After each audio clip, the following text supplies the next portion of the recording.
Ladies and gentlemen, dear guests, I would like to welcome you on behalf of the Institute of Politics of Georgia. First, I would like to thank you for showing your interest.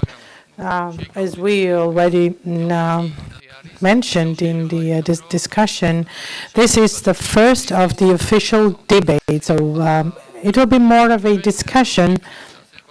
But because of the fact that we will have 6 different political parties, it could also be shaped in a form of a debate. As you know, our today's goal is to discuss party programs, and the goal also is to facilitate participation of the young people in political discussions.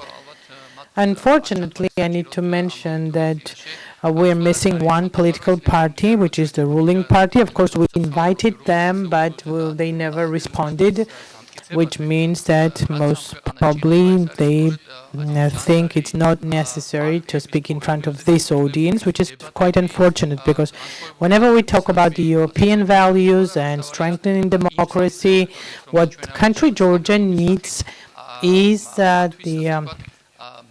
debates based on healthy and sound party programs. What we need is acceptance of different opinion. And the target audience that we have, I mean, young people, we also need to set examples for them, because these are the future leaders, and some of them are already leaders. As we know, our today's political colloquium is the first debate from the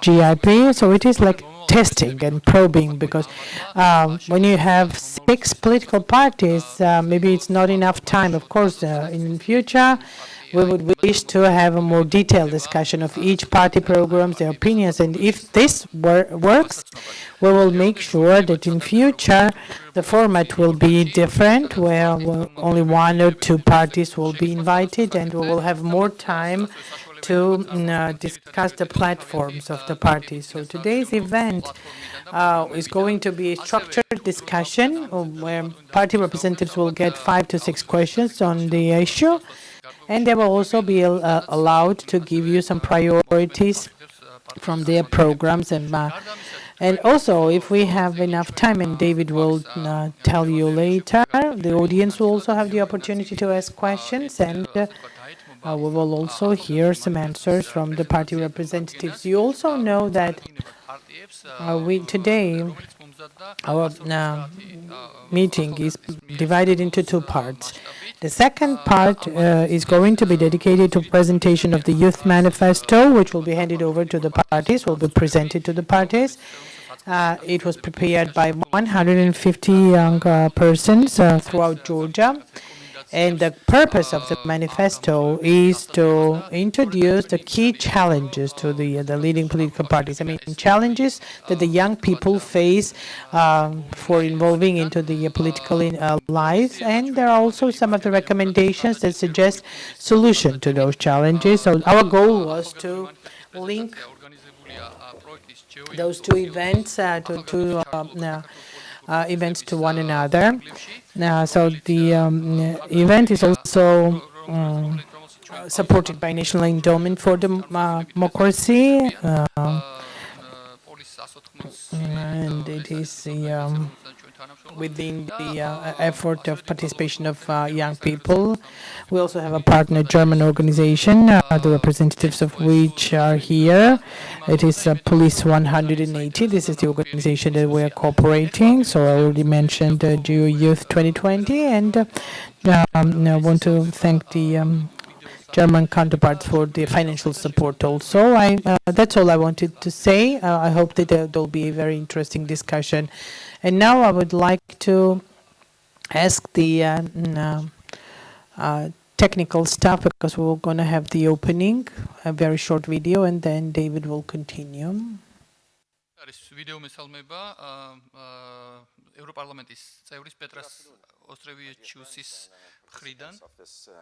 Policy Colloquium in Tbilisi.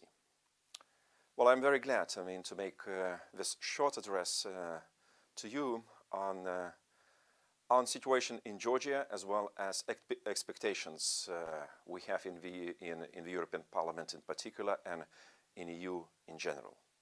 We all know how important incoming parliamentary elections in Georgia will be. We take it very seriously as a commitment from the Georgia side to have free and fair, transparent and well-organized elections. All the decisions taken before lead towards this. Indeed, I appreciate that the political forces in Georgia found enough courage, motivation and strength to come to the decisions which were announced, and I believe will be fully implemented during incoming elections. It's a good start, but implementation to follow, and complete implementation of all principles under which normally elections must be organized. Indeed, I don't expect bad news from political actors involved in Georgia concerning use of administrative resource. I know there is a temptation and might be some attempts to employ a factor of administrative resource. It shouldn't be, because we expect full commitment to transparent principles.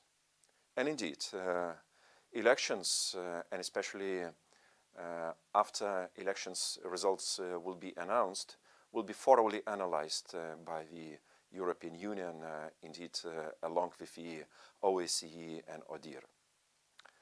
It's an important exam for Georgia going along the association agreement with the European Union and coming closer to the European Union in terms of democratic criteria. I have to admit that Georgia was thoroughly monitored concerning political criteria. It's one of the major issues constantly on agenda between us and you. So please stay well, implement all the commitments you took over to full extent, and then we expect more good news rather than bad news. And in fact, elections in Georgia will have a certain, I would say, dimensional issue in terms of situation in Belarus. We see that Eastern Partnership strategy is not vanishing, not at all. Politically, it has a huge influence on the whole region. And a good example from Georgia, I believe, will encourage those on the streets in Belarus, democratic opposition, to fight for their right to have independent, democratically governed and with a more pro-European agenda-led country. So don't disappoint Belarusians. You are a part of this movement. And of course, I'm looking forward for active Georgia's participation in Eastern Partnership. Some decisions are already made in EU. We know there is communication from the European Commission. There is a report whose rapporteur I am on Eastern Partnership. Now we're looking forward for more detailed documents, action plans to be elaborated. Don't be observer, be active participant, make your voice heard, and we will listen and we will respond. So that's why, knowing how many indeed professional and highly qualified experts you have, who speak a very clear language so often, I'm looking forward to work with many of you and wish you a very good colloquium to have today. Goodbye then. Thank you. And now allow me to present the moderator, Professor David Aprasidze. I guess everybody knows him, but those who don't know, he's the Lee University professor. And at the same time, he is the member of the our GIP board, and he's always involved in different democratization projects. And it's a great honor that today he is going to be moderating the following panel. Thank you, Corneli. It's a great honor for myself too. And let's not waste any more time because we are already out of the agenda. And now I would like to present the participants of the political colloquium. So sometimes the colloquium is the word that the professors like to use. So in substance, today we're not going to debate in its classical sense. We will be having presentations from different political parties. They will be talking about their visions based on their programs, and it will be about 5 different topics. And before we talk about those topics and how these topics were chosen, first I would like to introduce our representatives, our panel members. Khatia Dekanoidze, United National Movement, Zurab Japaridze, Girchi, Zurab Bereshuri, European Georgia. To my right, Georgi Vashadze, Strategy Armashenebeli, Gigol Gigelia, Lela for Georgia, Lasha Chartishvili, Labour Party. So none of these people need any introduction, but still, to stick to formality, thank you for being here. Our colloquium has very simple ground rules, and let me introduce those rules to you. I don't want to also waste time on the technicalities, but at the same time, I want to make sure we mention all the essential aspects. So there are going to be 5 topics, 5 questions. We chose those topics on the basis of very recent interviews and polls. So these are the topics that the people of Georgia believe are important and essential. Second, all topics, of course, will not be examined and investigated thoroughly, and we did our best to consult, discuss, and we came up with 1 question per topic, and that question will be posed to all of you. As we need to make sure that all of the participants have the equal opportunity. There will be just 1 question posed. But of course, you could make internal focus into that. Everyone will have the same amount of time, and those who are not able to see from the audience, we have the timer, and each participant will have 2 minutes to answer the question, and then we will be forcing you to stop or asking you to stop, but we will see the timer, and it will also be a guiding point. And one more thing for the observing the principle of equality of farm. We will change the sequence. So we will start as it is in the agenda. First, it will be Khatia speaking, but then the persons giving answers will change and the list will rotate. So we can start now. So the most important issue that we can see from many different polls, it is the economical and the social issues. And that is why I would like to now, Khatia, give you a very specific question. So, in case if your party wins, what are the specific steps that you plan to take in order to overcome this economic and social crisis in the country resulting from COVID-19?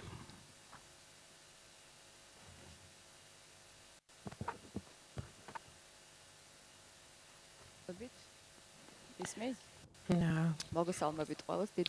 Good afternoon, everyone. Thank you for inviting me. It is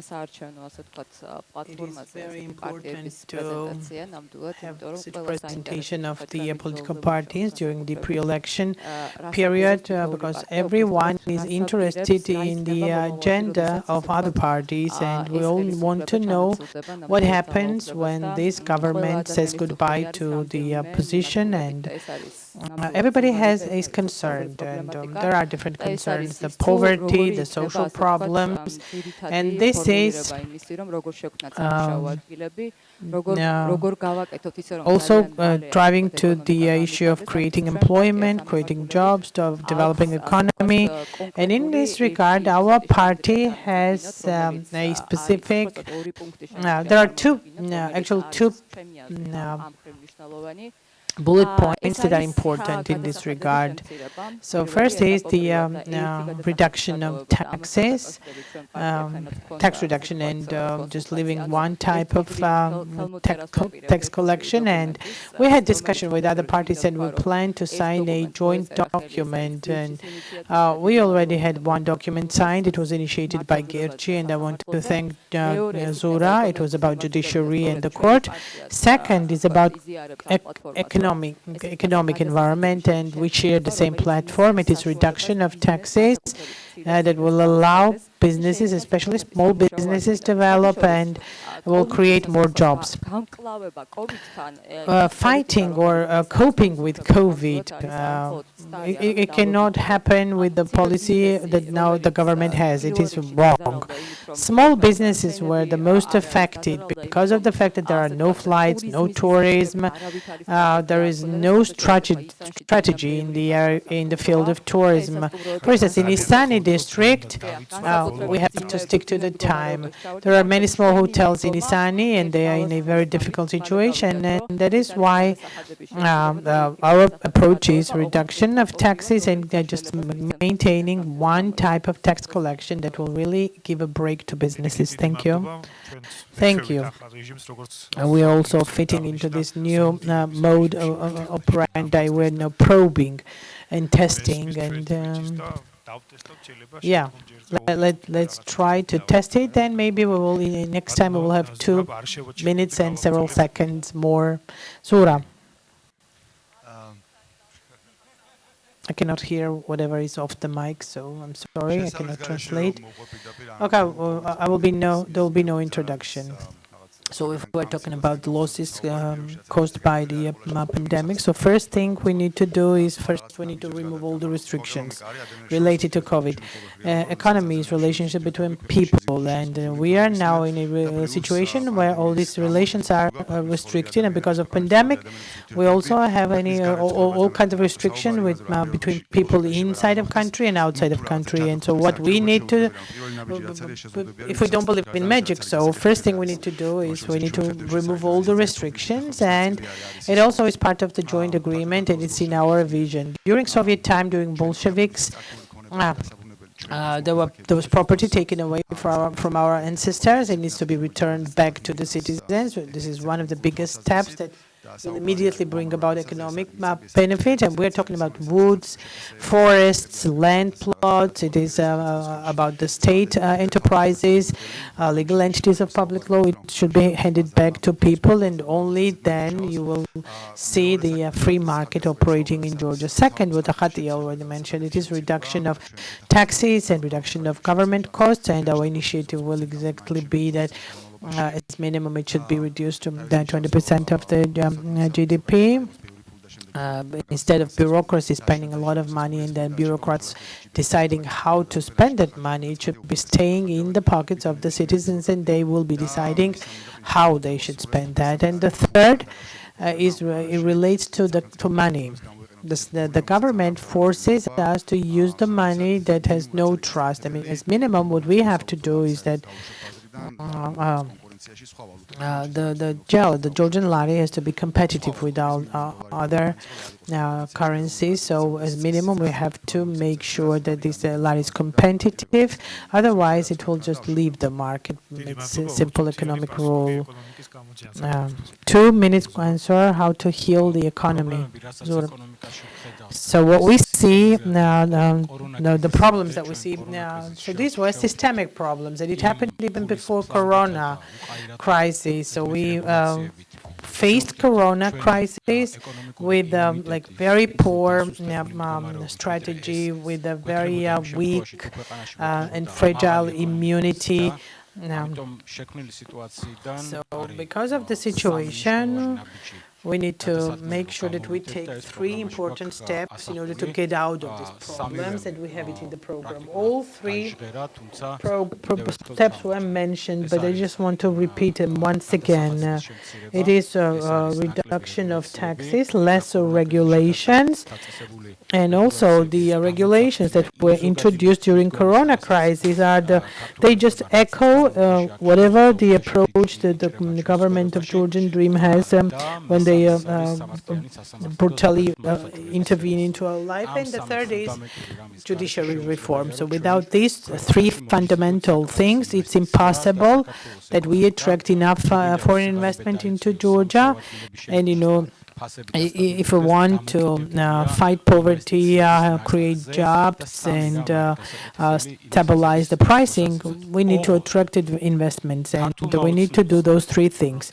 But even if tomorrow, from tomorrow on, the Georgian dream starts doing all three things, it will be of no effect because there is no political trust towards the current government. And so before we start doing those three things, we need to introduce those breaking changes, and only then we have to move and implement those measures, and it will immediately have the effect of reducing the unemployment, stabilizing prices, and fighting poverty. Thank you. Georgi, now the floor is yours, Georgi, and the answer is COVID and economic and social problems that we have in Georgia. I will divide it into two parts. So before coronavirus, there was a disaster, 40,000 in reduction of employment in private sector, and we have an increase in public sector. Very grave situation in terms of investments, and 2019 is the worst investment-wise, which is a very bad factor, which means that small medium business development was even suspended even before Corona crisis. And also during COVID-19, totally unreasonable shutdowns and lockdowns, and I was yelling, I was fighting, I was objecting, but it reduced jobs, and it totally killed medium and small business because they have credit and they don't know how to pay it, and it also brought about very grave social and economic background. And now with hunger and poverty, more people's health is damaged than with Corona. And we also know that shutting the borders has no effect because we see the growth of Corona cases. So we have to make sure that we expand access to free money. We see that there are obstacles created by the government, over-regulated environment, and this, the exclusive rule by the National Bank, and also this Larization project, which now makes all the costs higher. So what we need to do is we need to cancel the National Bank. We also need to cancel this Larization, and multi-currency banking system should be introduced, and also whatever is in Europe, credits with the interest rate of 2, 3, 4%, and not 15 and 30, etc. And we also need to invest in education, in knowledge, so that IT companies are coming in and creating jobs. And if we want to subsidize the credits, we subsidize for everyone and not only for our family members. Thank you. For everyone. Now I would like to give the floor to Grigol. And now, time starts now. Good afternoon. It's difficult to fit many things into 2 minutes. I agree with colleagues that in Georgian dream situation, the economy was a disaster. We have two challenges. We need to correct those systemic problems, which we already have. And also we need to balance the losses that we incurred. We need to take the country out of crisis, the crisis that was caused by COVID-19. So in bullet points, let me tell you what we will do. The plan is our Marshall Plan, which is in history is the biggest, the large caliber anti-crisis cash injection, the plan that took the whole continent out of crisis. 3 billion insurance fund, which will provide the businesses with long-term money so that business can allow itself as a little comfort so that they can continue to exist. The stock market will be established in Georgia. It will allow businesses to have access to money funds, and within 4 years we finished 4 projects. It is the Anaklia, it is railway modernization, all the highways, and internet. So these are the big caliber anti-crisis charge that will be given to the economic life so that there is this immediate revival. As a result of the economic reforms, we will create 200,000 new jobs and we will double our economy. Georgia will have a small and effective government and we will dramatically reduce all the unnecessary and vain costs that are spent from the pockets of poor Georgian people. We will use innovation technologies for Georgian and foreign experts. We will create the excellent environment and the development possibilities, and we will create technical incubators so that the innovative techniques have the maximum space. IT companies will be released from taxes, professional development centers, and last, we will introduce the international arbitration so that once and for all, there is no impunity feeling for everyone. Thank you. We need to stick to time. Everybody should be in an equal situation. And the last, it is Lasha Chkhartishvili that will answer the question.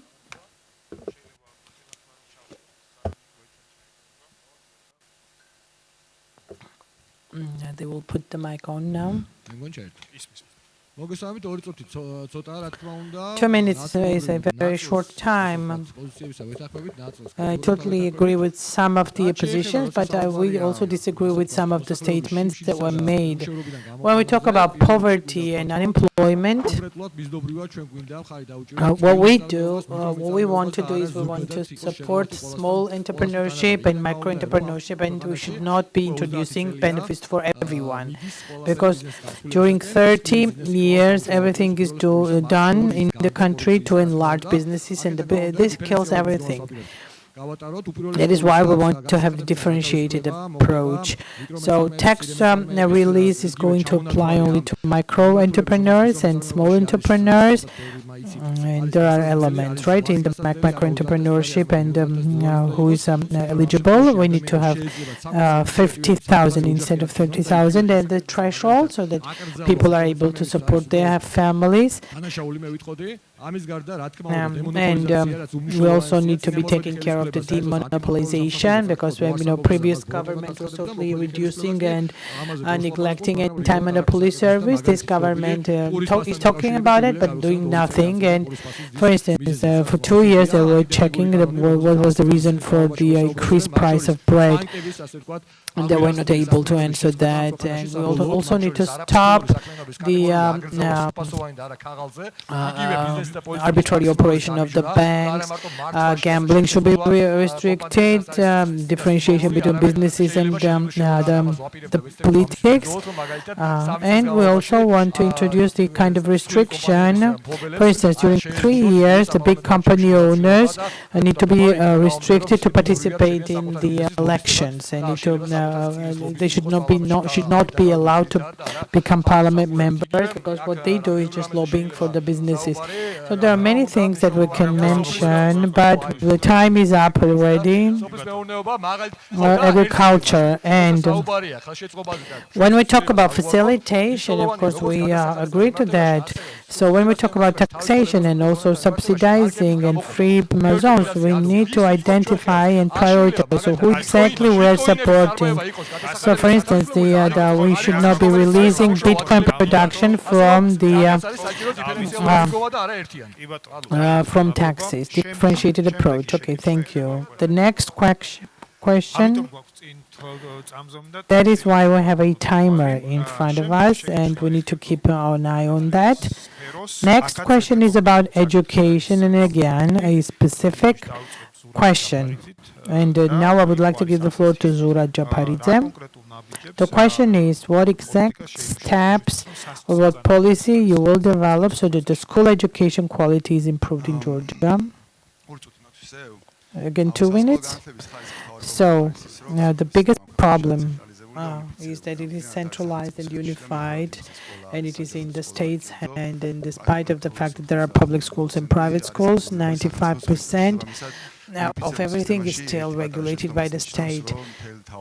And even if you make one mistake in the unified system, it means that you are killing the whole generation. You are affecting the whole generation. And what it all means is that there is no competition, there is no chance that different educational institutions are able to check and see which educational approach is better, which teacher is better, which textbook is better than the other.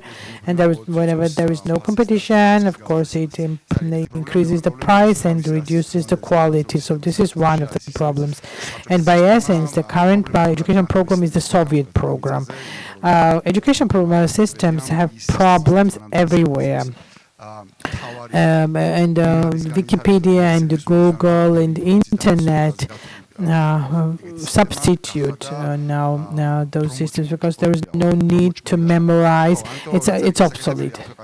So the old approaches are obsolete because of the internet. And if you ask me what we need to do, we need to just dismiss the Ministry of Education. It should be a market product. Education should be sold on market, and then the educational institutions should fight between one another, and the parent should choose between the institutes and between the available abilities that are most reliable for them. But now we cannot do that immediately, and what we want to do now, and what is actually the topic for agreement of the political parties, and the private educational institutions should be released from the regulations. As minimum, there should be competition between the private institutes and universities, and that as time will pass, you will see that the public has no competition with private, they will little by little leave the market. So Zura, you are next to answer. Just to continue, the second biggest problem that the secondary education has is the use of education system as a tool for making powerful politics, which for young people is important, because I would like to directly just say it, like a politically subordinated teacher is the biggest obstacle for developing the mindset of a free citizen. And in order to release the education system from this political agenda, we need to make sure that it is decentralized. Of course, we have this voucher funding, which should be maintained, but it should be increased. I mean, because of the fact that so that the additional the ministry money should be also put into vouchers, so that schools are not depending, and the school board role should be increased. And the management should happen, and the decentralization should happen in a way that schools are able to independently hire their teachers because of their skills and abilities. And again, deregulation is important, because we have many talented people, young people, who are not able to enter into the system and teach it, because of the fact that there are some artificial standards and barriers, and that we know that we cannot observe those, and that the ministry is not able to observe it, and as a result we get a poor quality education. Instead of having some people really talented, we have the poor quality. So if we allow for that, it will give us a high quality education for future generation. Thank you. We can start. In education, we have 4 key directions. First is school, kindergarten. Second, vocational trainings, higher education, and science. Let me now talk about school and then higher, what we think we should do. We looked at the Ministry of Education with the experts, and 95% of the functions of the ministry should be just abolished, cancelled. Funding for the private and public schools should be equalized. not 400 dollars they give as vouchers, but 2,000 is what it costs to upbring one student. Direct election of all school principals in public schools chosen by the teachers and student parents. Direct elections termed with the program and agenda, and also the ability to dismiss the director or principal, again, as a result of referendum. No self-government and no ministry involving in that. Private schools should not be regulated, and they should be free to choose the methodology, Finnish or French or whatever. To the contrary, there should be different methods available in the country, because it will really bring about more of the innovative products. Next, in the higher education universities where the state is participating, direct election of the rectors, not as like we found out in August that in Tbilisi state there was this reappointment. No, election by professional lecturers. And one thing that the state should intervene is who I'm paying the money. The rest, the higher university should decide what is the rule, what is the competition and the tests that they enroll students.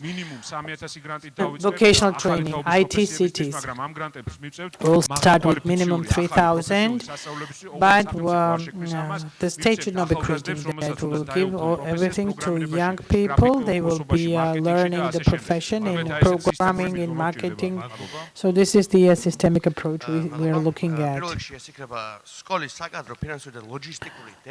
Staff, logistic and financial decentralization of schools, because currently the schools have no chance to develop on their own.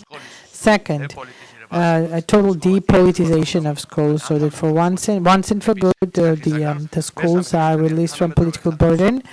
Three, modern and safe school, because in Georgia there is no safety parameter observed. Participation of families in school management, a European model, so that the school becomes the foundation for democracy, and as a public institution, it needs to be transparent and based on public interest. And also we will introduce a remote learning for occupied territories, and also for children in migration, so that they are integrated into Georgian education system, so that they stay linked to Georgian traditions, school traditions. And we also we will have a full master programs and PhD programs. These are important to make sure that the science develops in Georgia and the knowledge is created in Georgian language, which is never happening. And even if it happens, it is very limited. We will also make a more strict enrollment, and the PhD will be really an elite but also facilitated step, so that the Georgian science is developing. Also, vocational training should be developed, which is in the interest of businesses and also of the state, but now it is absolutely destroyed, but it is necessary. And we will also make sure that the kindergartens are available geographically and also financially, because now the parents have no possibility to have access to all the kindergartens and early and preschool institutions.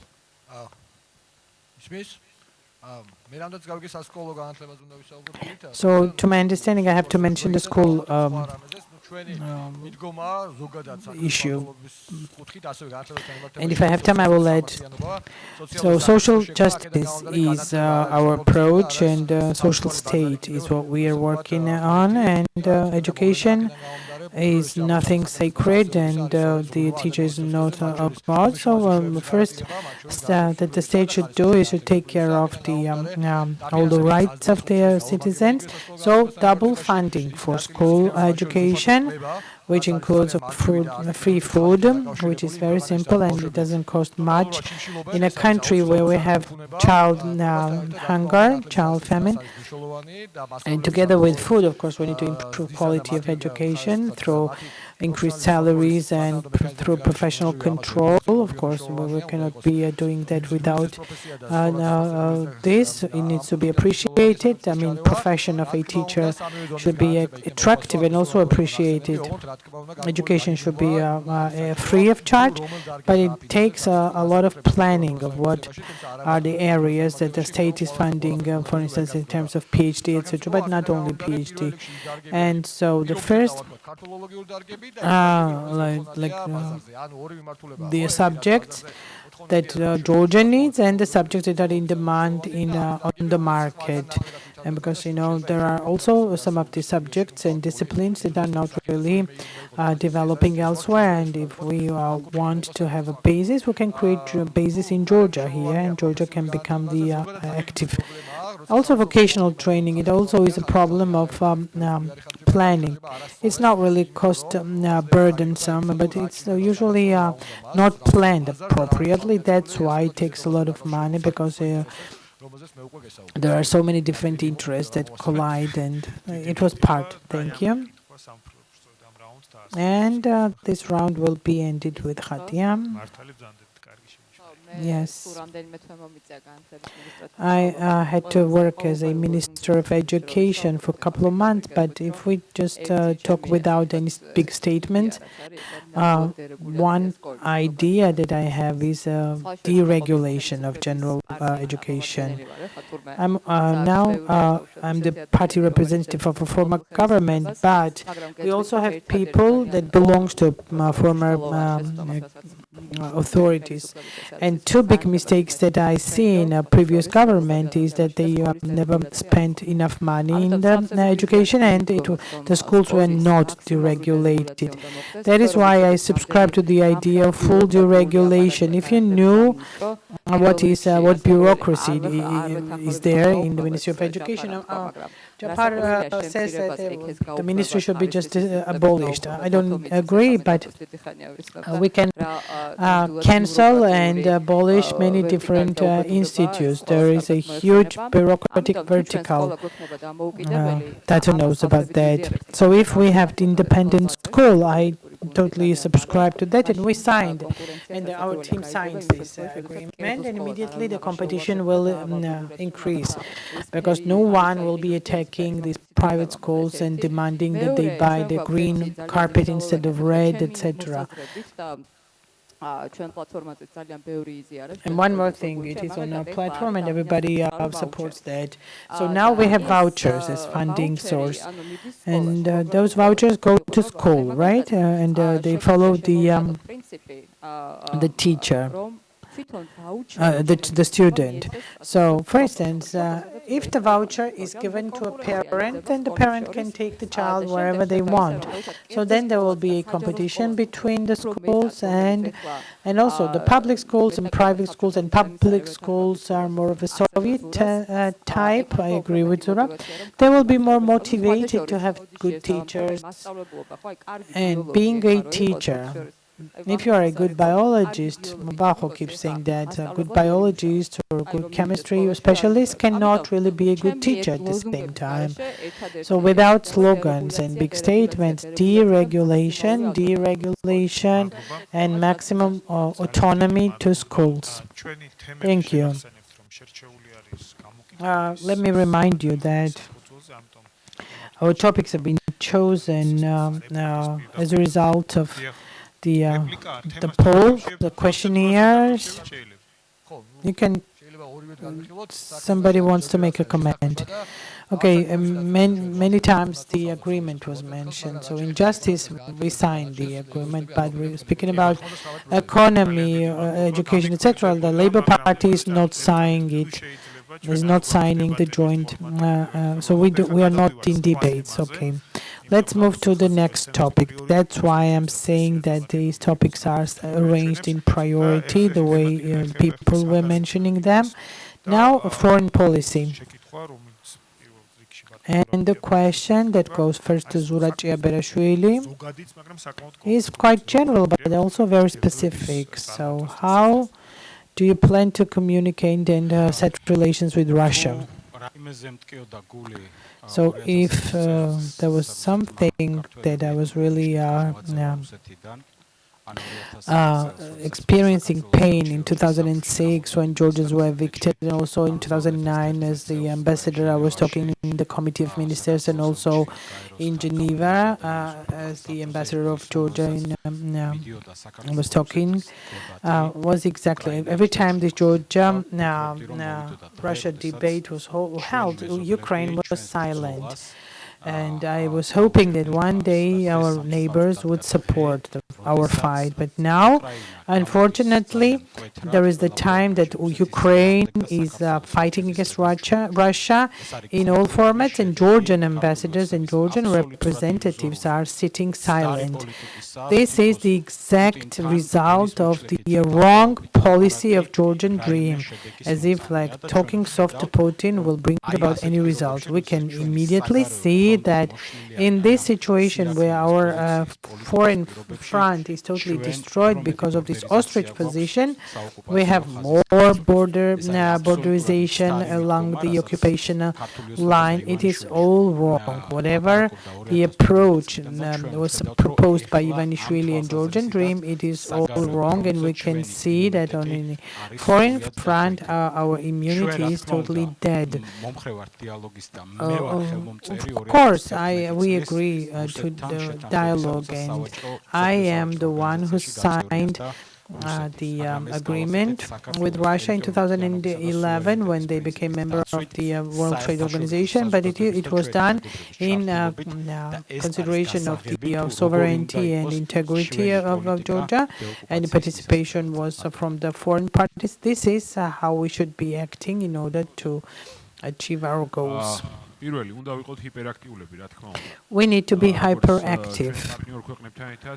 Together with partner countries, I mean strategic partner, the United States, we need to make sure that the Georgia gets back to the agenda of the occupation. I mean, on this big arena, which is discussing Ukraine, is not discussing Georgia. But as I want to say something different, let me tell you what I would do about the occupation. So we are facing the wall, and it is like very linear look at the occupation. It's not just the Geneva format. You need to work, and you have to have a very complex strategy of the occupation. There is a big problem that we're doing nothing at the occupation line, just we're not doing anything to increase the economic activities so that people don't leave, and this crawling borderization does not continue. So what people from Abkhazia or Ossetia can see, the conditions of people that were evicted from Ochonchira, they're in disaster, they're in poverty. Nobody wants to live in that kind of disaster, or those who live in Ochonchira now. And also, how all these ethnic minorities are self-realized. I mean, ethnic Kurds, ethnic Azeri or Armenian, zero. They have no chance to realize themselves. And that's what I mean. We need to give good examples to people living in occupied territories. We need to be proactive. Without any preconditions, we need to just approach them and propose some reforms or support in any reforms on the occupied territories. For instance, funding for public houses, funding for the police reform. Whether they agree or disagree, it's another thing. But we need to create this content that we are interested in safety and well-being of people living in Gali, and not only of people living in Zugdidi. And also, there is zero information campaign, and they have no information about Georgia.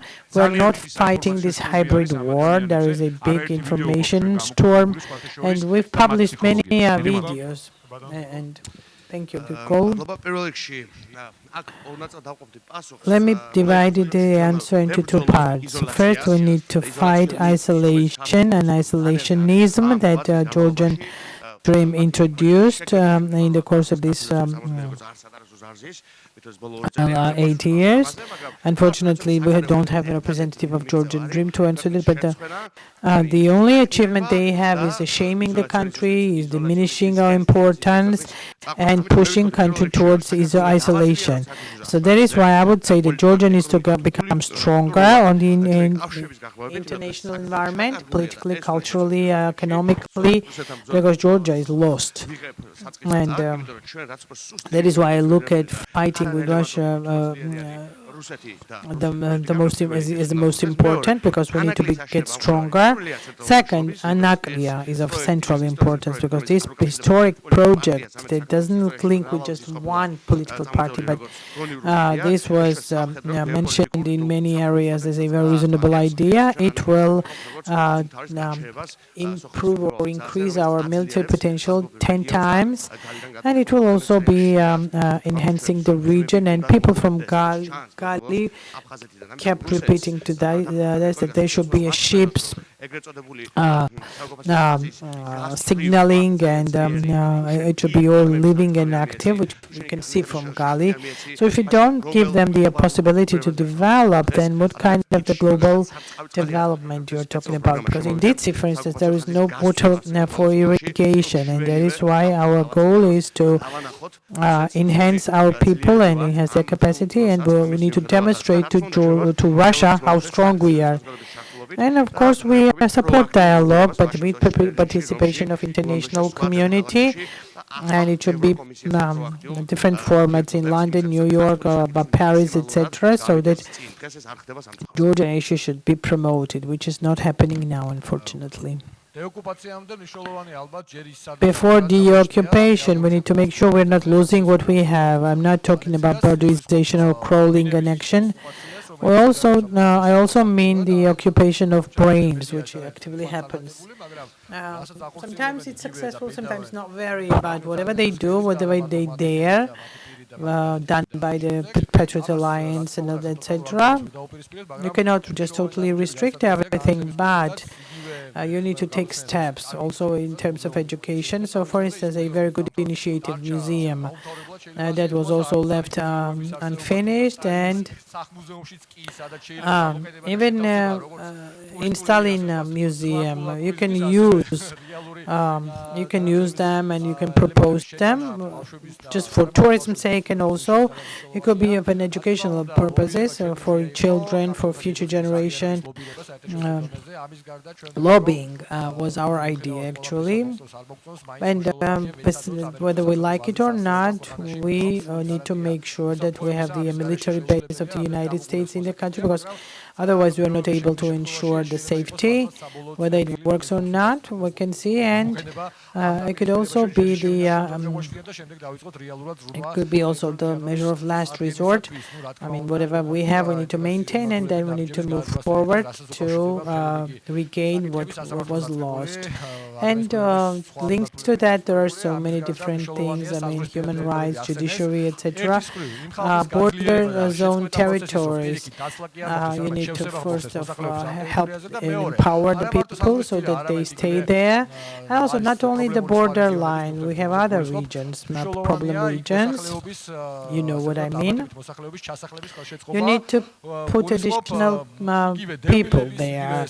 I mean, for instance, the socially vulnerable, homeless, etc. You can have different fundings for those groups, and those who are willing to move to that region, you can just provide some monetary, financial, residential assistance so that they live on the borderline, because the citizens are the best protectors of the land. Same question to Hatia, and the round will be then ended with Zura Japaridze. I belong to a political party under the rule of which this Euro-Atlantic aspiration became inevitable and irreversible, and The whole concept of Georgia's development should be based on safety, development of safety, security, and we need to have Euro-Atlantic structures as the safeguard. Of course, it doesn't need a lot of discussion. Everybody agrees to that. And there is another thing that really bothers me, and Ukraine was mentioned by Azura, and since 2014, when Crimea was annexed, and there was no fight. And then Lugansk, Donetsk, and I was actually visiting those areas quite often as the chief of police in Ukraine. There was open fire and occupation as a result. So nobody has no doubts, and everybody has the same opinion in the world. I'm sure that majority of us have the same opinion that Putin, Kremlin, and all the whole propaganda is the biggest threat to civilization. And so our aspiration should be reversible, nothing new about that. And in this regard, any government, any future government should be not active. Active is a very simple word. That should be the most important thing. And last, fighting Russian propaganda. Everything that we mentioned already, if we don't fight with Russian propaganda, who suggests that Russia, NATO is bad, the Western world is bad, etc., and all of a sudden this Patriot Alliance putting all the banners and posters, it is part of the hybrid war, right? So the government is responsible to make sure that give information and inform people of why the West is good and why it is important. Can I ask of a permission before you begin?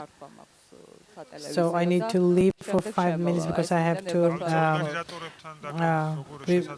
participate in the news blog. Yes, we will listen to Zora. In meantime, you can leave. So relations with Russia, there are several dimensions, and we can speak about one or leave another thing. We need to make sure that we do everything to become the NATO member as soon as possible. We need to be ready for that, and we need to wait for this window of opportunity so that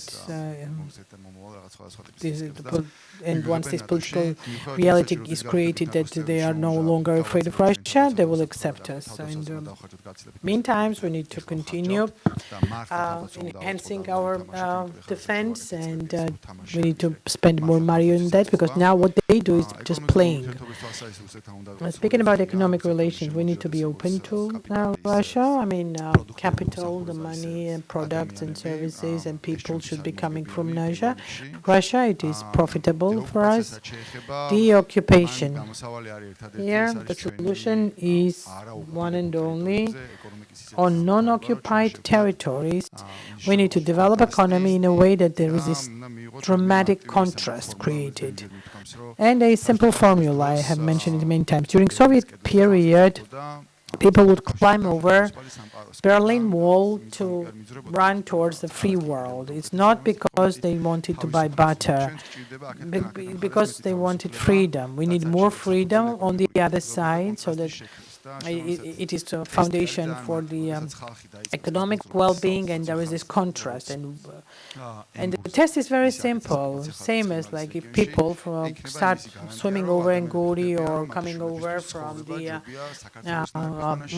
the other borderline, they will see that life for their children is better in Georgia than in Grozno or in the Russian governed and controlled territory. And that's what we need to do. We need to make sure that that's what happens, and we need to choose the authorities that achieve that. Just to introduce a little bit of dynamics. In the audience, you can ask just one question from the audience, a very specific and very short one, and everybody in the panel answers that, and then we will have 2 more questions coming in.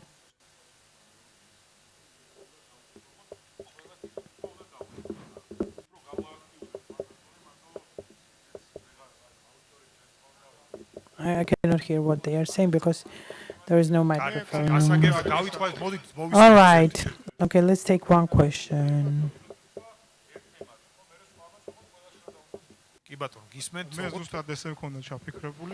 That's what I wanted to do. I have a specific panel member, Zura. Which Zura? Chaparidze, Kirchi. So your attitude towards regulations is well known, I can say. What do you think about, for instance, a pro-Russian parties and pro-Russian media? What do you think about regulating them or restricting? No, you need to also take a very short time. Okay, we understand the question. As we're piloting or whatever is happening now, let's try to test the format. Specific question, specific answer. Okay, the question is, so we are in this hybrid war.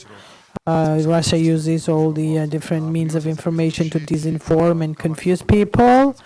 Is it a good idea to for the government to intervene and regulate and censorship? No, I support freedom of speech, and I'm not supporting censorship for two reasons. Yes, we know that Russia is distributing disinformation, and it has impact on the people's mindset. But what you need to oppose that with is your side of the story. So if you are not fighting with words, then it means that you need to lose. With censorship, you cannot win that war. So you oppose a word with your word. And second, as soon as you open that Pandora box and say that, oh, this is a pro-Russian propaganda and this is disinformation, then it's difficult to draw the line between what is propaganda and what is not. We have no court. For instance, if it was the United States, if it was an Anglo-Saxon West, where the court is very reasonable in discussing issues, it might be acceptable.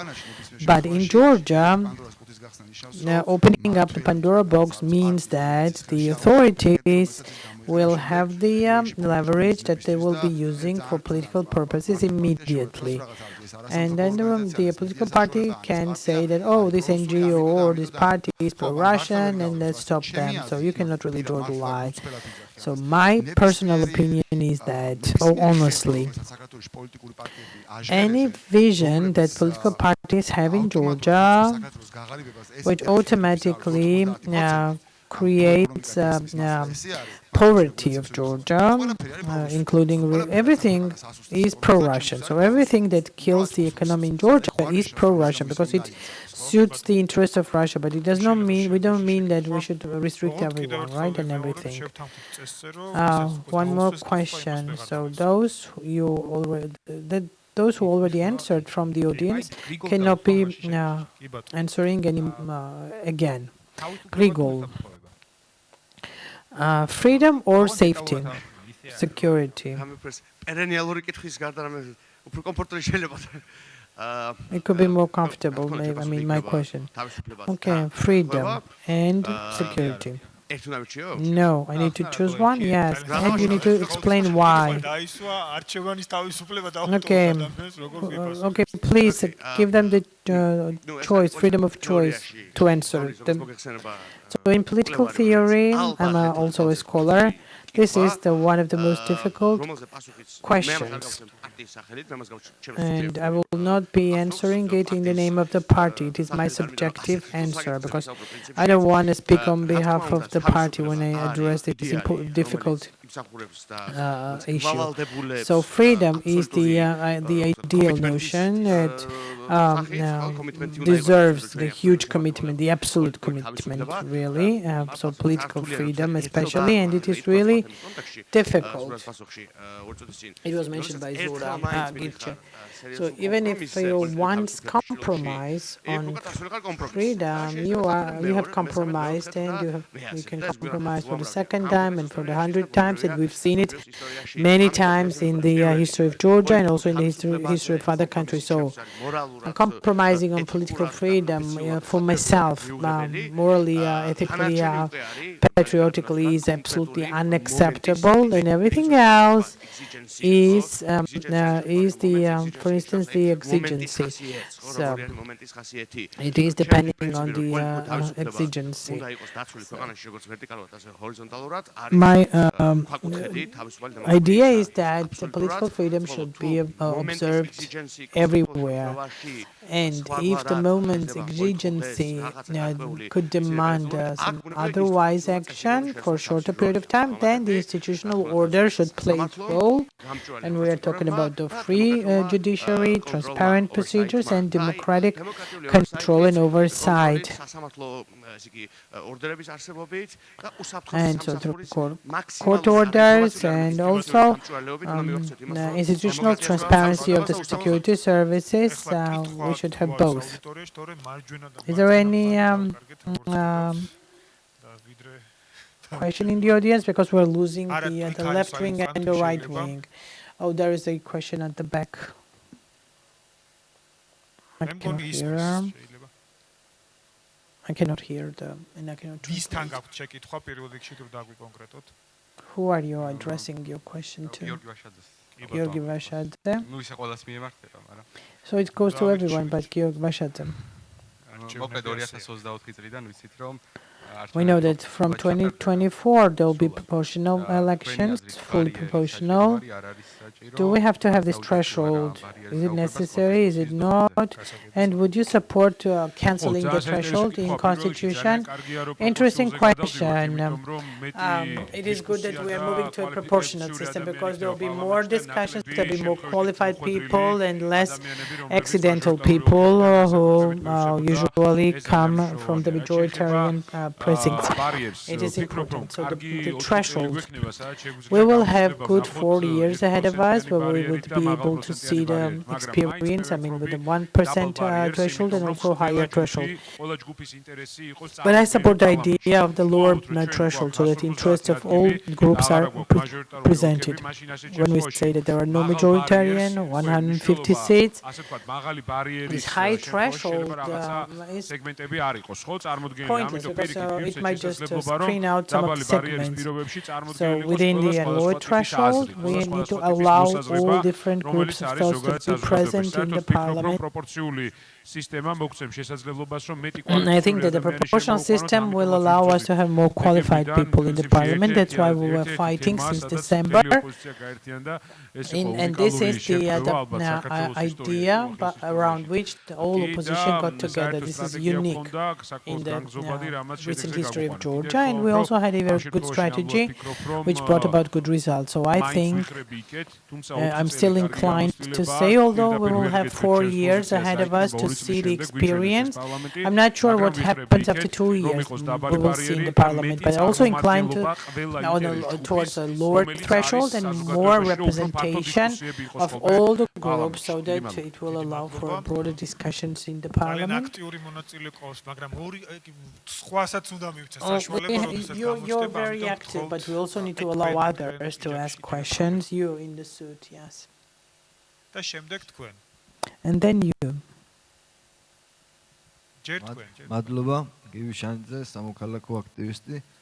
Givshanidze, activist, Lasha Chkhartishvili. So I've been watching you on TV as the civil activist. I want to just express my respect towards you. And now I see that you're in the Labour Party. So you've been protesting, so you've been arrested, you've been outside or inside, and you've been always in a place where people needed you, and you were always supporting citizens. And now, after all these fights, who will the Prime Minister be? So thank you for the kind words. If it was me, I would totally cancel the Institute of Prime Minister because it creates so many problems. So the Parliament, which is the key body, and it should be, if it's a multi-party, we have this unique chance.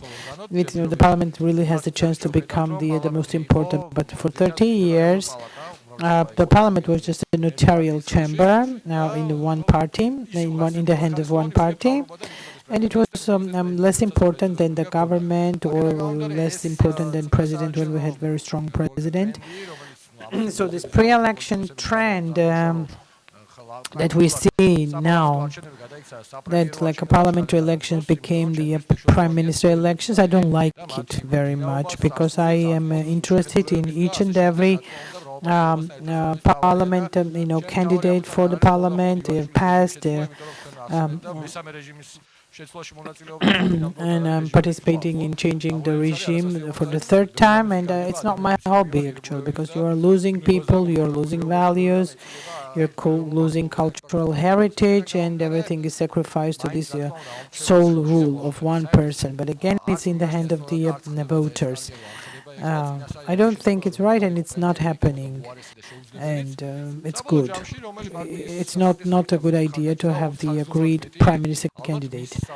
So the party that has the best and the most supporters will have the chance to appoint the prime minister, but it also is not a very good idea, because those parties that get into the parliament has to reach agreement. As I'm in a Labour Party, of course, I prefer my leader over other party leaders. I'm not describing what is my opinion about different leaders, because on some of the leaders I have very bad opinion, and I don't really trust many of the leaders. Okay, I don't want to go into details. Oh, okay, my party leader. I will be more happy to see my leader as a prime minister instead of others. The most important is to make sure that we do three things. Let's send Ivanishvili home, have multi-party and have it all balanced. It should not be conditional. Let me finish the answer. So conditional multi-party, we had it already in previous government, and also there were like 2 or 3 people from other parties. If it happens the same, it's going to be very formal. Okay, later we will have a discussion, but this format does not really allow for it.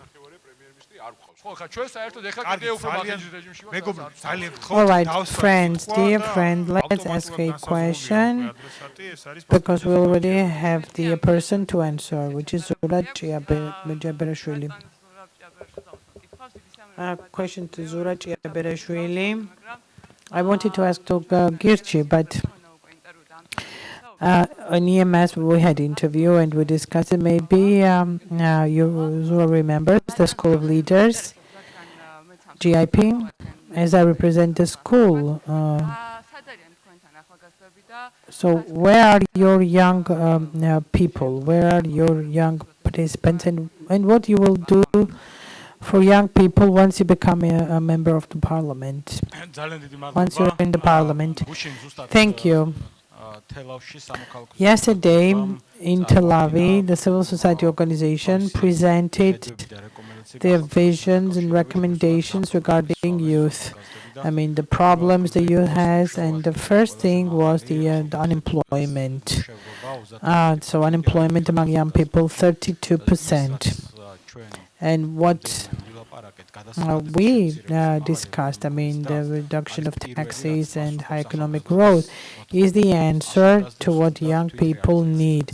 Young people need to be able to realize themselves. So when I was young, it was 90s, it was dark, nothing, I mean, but the most important that I wanted to have is the ability to realize myself without any strategy or the action plan of the government, without any nonsenses from the state. I personally wanted equal opportunities. I wanted opportunities, and I had a hope for myself, and I trusted myself that I was competent enough to use the opportunity. I want you to have opportunities. I want you to trust yourself. I want you not to wait for the government to develop the policy. I don't want you to wait for grants and funded action plans the youth department should be cancelled, and you have to have a free space. You have to decide for yourself how you work, how you have fun, how you live. Because the worst thing is for politicians to decide about your future.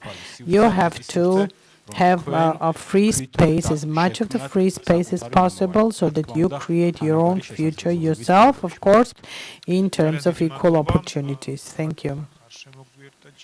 Hatia is not back yet, but unfortunately we will not be able to get any more questions. We had additional questions, but there will be just one more that I'm asking now. And Grigol, let me start from you again about very specific thing, but of course you can expand on that. In light of the recent events, or the last year's events, what is your attitude towards this in the building up of the power stations, hydropower stations in Georgia? Thank you that you were asking this question. So it was the same as like democracy or, freedom or security. It's the same kind of a question, and I think that is a problem. So in policy, in politics, how you pose the question is important, because then you get the type of answer. So we should not be posing the question whether it's ecology on the one hand or the power stations. We need both, and we need to find a model that allows us to have both. And unfortunately, we don't have to reinvent the wheel, because in a civilized world where the law is law and where the economy develops and also ecology is protected, there are compromised ways to achieve both. And so Lelo's position is that no hydropower plant stations without proper impact assessment. You need to have an adequate impact assessment. It is the European standard, and it works. And the second, our slogan, which very well describes the philosophy, a proper power station in a proper place. We, per se, we're not against, but we're against the hydropower plants built in the wrong place, in the wrong time, with bad impact. And it talks about the economic potential, and of course it also considers ecology, on which we have a very clear position. We are a very green party, actually, and we will be protecting this idea of green Georgia, because it is our right to drink clean water, breathe clean air, and have clean food. So both place and clean environment. So protection of ecology is not the right notion, because it's a science. Environment protection. Also, developed power plant stations or environment is also not a good comparison, because one party, European Georgia, repeated words of Nico Nicoladze, but since Nicoladze, 150 years passed and technologies are developed. Big power plant is the past. So restriction of the big power plant was cancelled, and that is why I left the coalition. So restriction of the big power plants, hydropower plants, we have it in the program. It is right. And in this small and diverse country, there is no place for the big stations. Small power plant stations also are quite damaging, even if you call it like green, or sometimes you have the bear, and then it is all like very safe, and you're there as if the same as they do in Policy when they cut trees and then they call it Green Budapest and Green Valley, etc. So we need to use it and we need to introduce this plebiscite. So in a very rare occasions, if there is the need, You need to hold a plebiscite, and you have to have support from 2/3 of the local population to build it. An alternative, there are many different alternatives. There are 70 hydropower plants in Georgia, and we just need to clean them up and make them operate. And also solar energy. You can also construct the solar energy plants, and then even you can sell stocks. There are other alternatives, I mean wind power, etc. Energy efficiency is a topic that many parties have no idea about. It's not just green, it is economic development by saving the economy through different 10 more seconds. And one more thing, so cryptocurrency. So we don't have the final version in the program, but I am saying that it is very energy burdensome, but it's not creating no jobs. So why we should destroy our environment, but just allow two people to generate a profit, and all we have is the landslides and rivers and mountains destroyed and damaged. It's too much, right? I don't think it should be up to the government to decide whether the hydropower plant should be built or not. So the way it is arranged now, the people who live in the area, traditionally this area belongs to them, and now the state says it's not your property, and then the investor goes to the ministry, breaks the deal, sometimes through bribes, etc., and they think that's what they have to pay, and then they go to a location and they see that it's not enough what they have to pay in order to, make this investment, because people who live there are against. So I think that the right approach would be that first, now you need to put this area back into the ownership of the people, and then you have to ask them if it's acceptable for them. And the investor who wants to build it should not be going to the minister with the suitcase of money, but they should go to the people, local people, and discuss it. Of course, as country grows, you have more demand on electricity, and when the economy grows by 6%, use of electricity grows by 8%, and we need electricity. But on the other side of the scale, you also need protection of the property, private property. So if we are the country with properly protected private ownership, and even in this big investment, you have to observe the right to property, that will bring more investments into the country, also in the field of energy. So private property and the owners should decide if they allow or if they don't allow.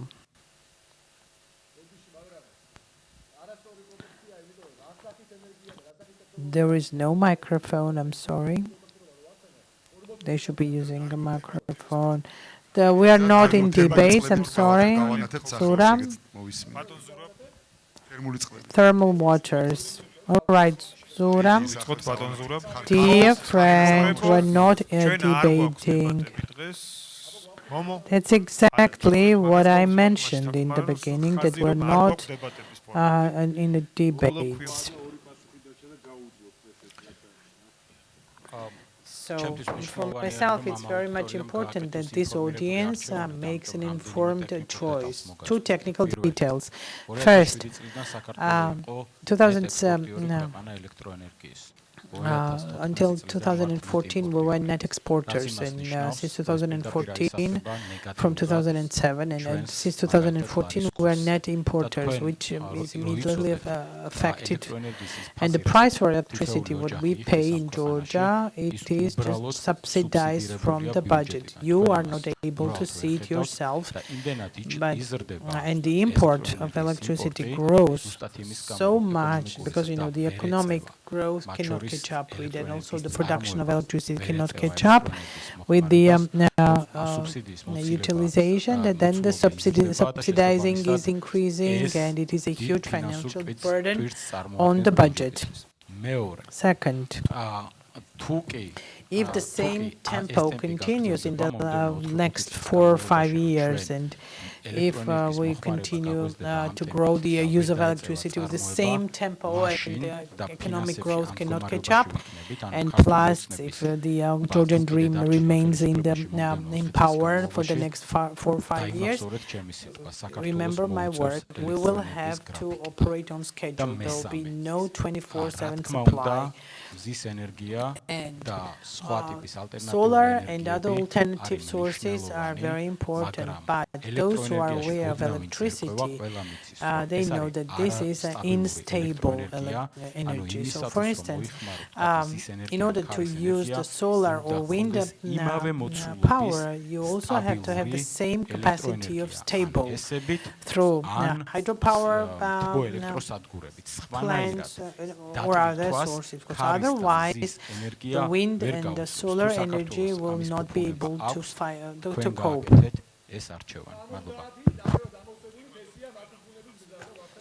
So you mentioned and you had your time, and now let's listen to Georgi.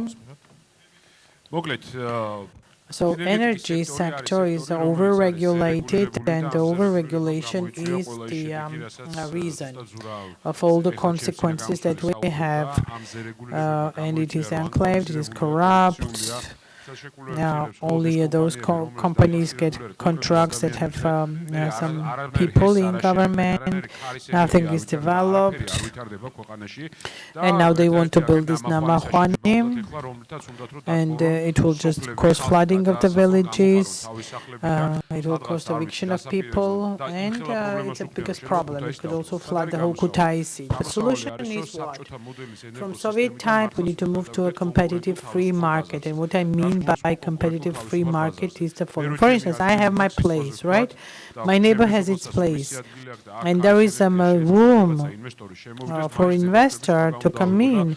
You still have to go somewhere and get the permits, etc. Even the water mill, it also is like a station. For instance, instead of grinding corn, I can just generate electricity, and then the market is not getting that because they have setting all these different restrictions, etc. The only solution is competitive free market, and you are free to use wind or solar or water or thermal waters, and then most importantly, companies will approach the owners of the land. For instance, in Gori, there is lots of wind. I will put the wind plant, you will get this money, this year I will get this year, I will sell it on general market. Because, for instance, the neighbors need it for the wormhouse farming, etc. So we need to create the market competitive with many suppliers, and the new technologies allow for that. So and also the heat power plant will be built for the stability purposes. There will be the distributing companies will be using that to stabilize, but the idea of flooding the villages and cities is not a good idea. So this is the end of the first part. I'm sure there will be lots of comments, and maybe it's good, maybe it's not so very good. Now we will have a break, and we continue with the manifesto presentation.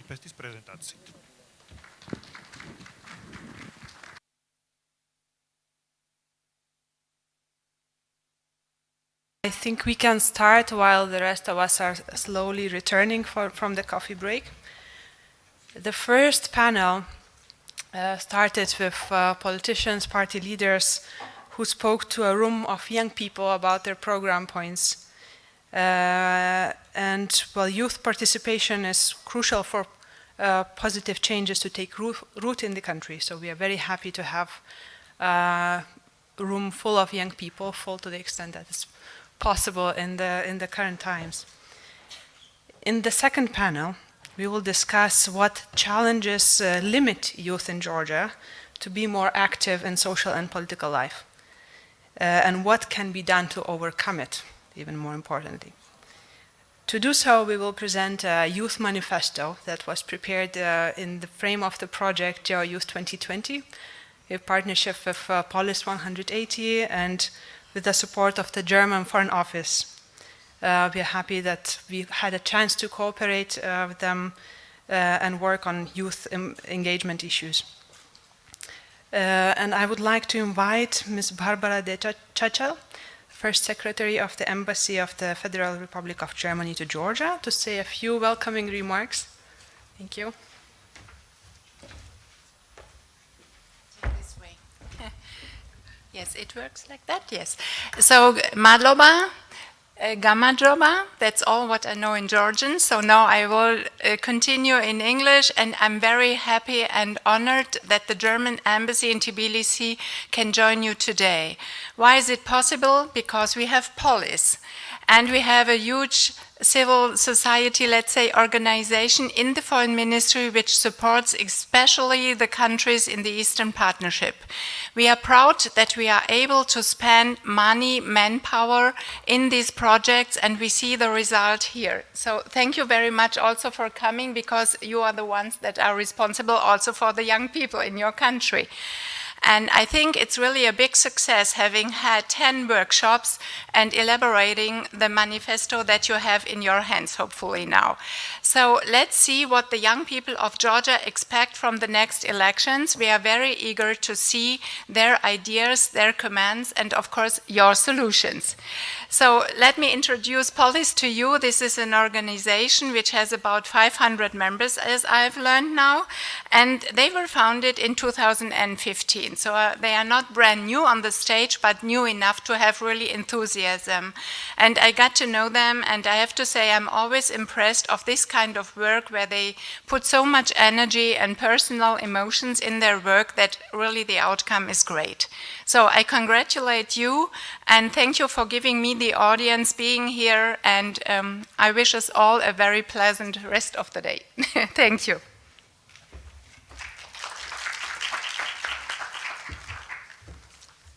Thank you, and continuing on these remarks, well, Youth 2020 initiative would not have been possible without partnership with Policy 180, a grassroots think tank from Germany who themselves could be a success story of active youth participation. And I would like to invite our partners, Frauke Sebas and Anna Kiknadze from Policy 180 for welcoming remarks.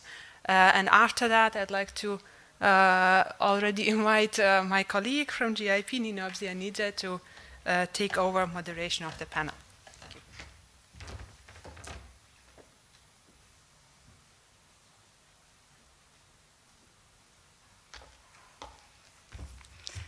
Thank you very much.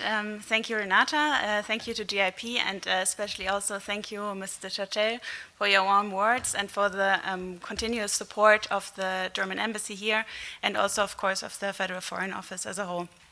As Renata said, my name is Frauke Sebas, and together with Anna Kiknadze, I present Policy 180 here today. We're very happy to be here. And it was already mentioned, we are a youth grassroots think tank based in Germany, working on foreign and European politics. And as Renata also said, Policy 180 is itself also a success story of youth participation. What is meant by that? About 5 years ago, so 2015, we were a group of young people in Berlin, graduate students, who wanted to get engaged in foreign policy in Germany. And we found that our options were actually very limited to do that. So what happened was that I was actually not part of it, but my predecessors in Policy 180 got together and decided to form their own organization, which is Policy 180, to make the voice of young people heard in German foreign policy. And it was already mentioned as well, nowadays we have more than 500 members all throughout Germany who engage on a daily basis, who organize events, who write papers, who publish briefs, and to get engaged on a frequent level with decision makers for foreign policy in Germany, with high-ranking officials. And nowadays we can say for sure, and we are very happy and very proud to say that our voices are heard in this field. And now I would like to give the word to Anna Kignatze, who in Georgian will give you an overview of what we actually do on a daily basis. Thank you.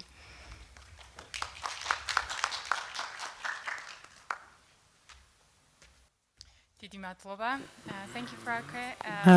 I will speak in Georgian, but I represent the German party, and it is twice as delightful for myself that the project worked. I'm Georgian by nation, but I live in Berlin for 5-6 years already. I work there, and this is not the first project that we implement together with our partner GIP, which is already very successful experience. You received a copy of the Youth Manifesto already, and it will be also presented to the members of the political parties of Georgia, which already is a sign of our success and our productivity. As we said already, Police 180 is the grassroots think tank, and what it means is that any young person who's interested, who's involved, who's a student, is planning to have a career in politics, can participate, can approach us to the organization, participate in the events we plan, or they can also initiate the topic or the event or the project.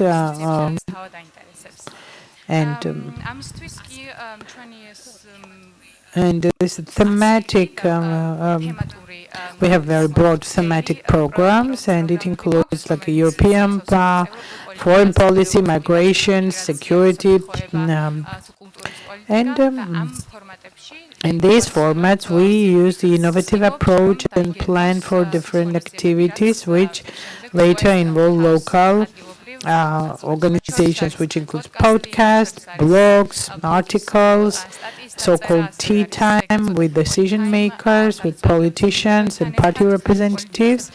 And also there are international programs, including Geo Youth 2020. So this is the second of the kind, second with GIP. And once again, I would like to thank you for that, for this long partnership. I would like to thank the Ministry of Foreign Affairs, Federal Ministry of Germany, and to all of you young people, because you are so engaged in Zoom and in limited space, but with all of your motivation and all of your effort. And now I would like to also get back to Renata, and we will present, Nino, and we will present the manifesto. Thank you. Good afternoon. I would like to thank you for your words, Anna. So we are now approaching one of the most important points when the Youth Manifesto is to be presented, and as it was mentioned already, the organization has been working for several months. Participants and members of the project. The agenda is that first Nino Djibouti will present the methodology of how manifesto was developed, or how it was created.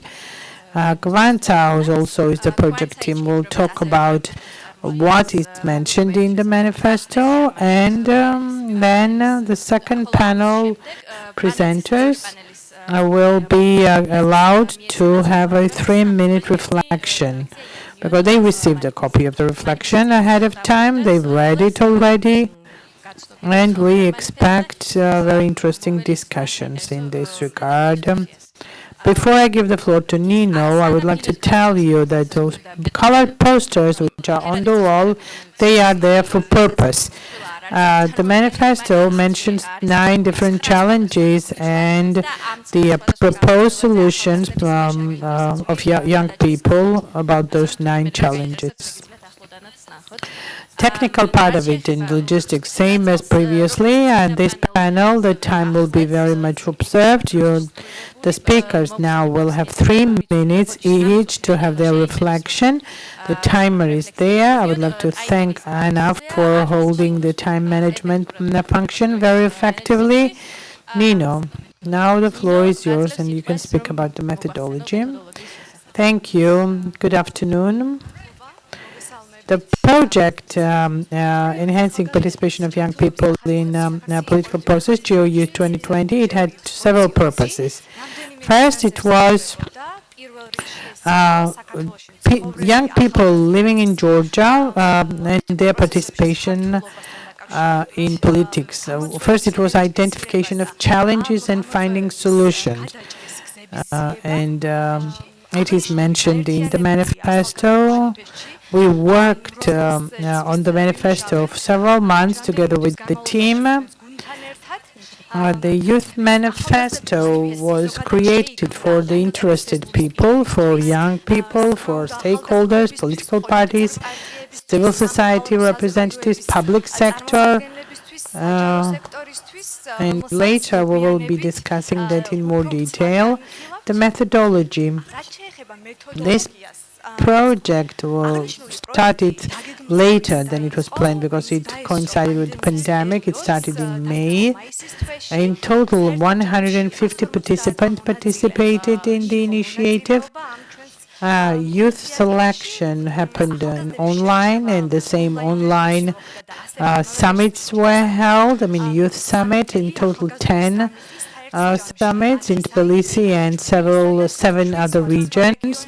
We reached the segment from 18 to 35 in Georgia.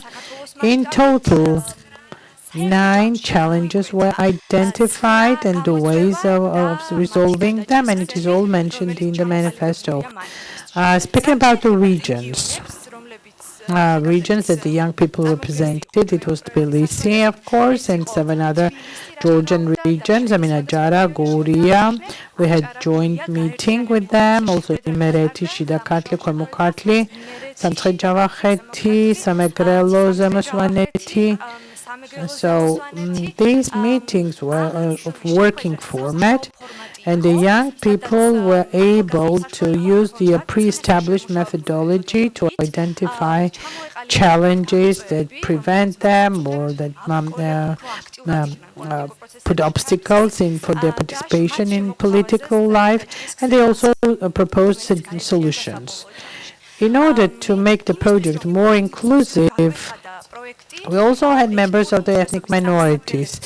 We had 2 different working meetings with the Azeri and Armenian communities, and we provided for translation. It is very much important to have such document prepared, especially during the pre-election period, so that you are able to hear what are the challenges that the young people face, and it should be, of course, made known to people who are able to resolve those issues. And now let's move to the most emotional part, where we can talk about the product. And I would like to invite Kwanza Ichkiti, our colleague, and Kwanza will be give you more details of the manifesto. Thank you.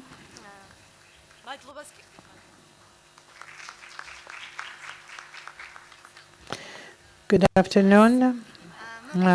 Thank you for being here today. And especially would like to thank you that you stayed on the second panel.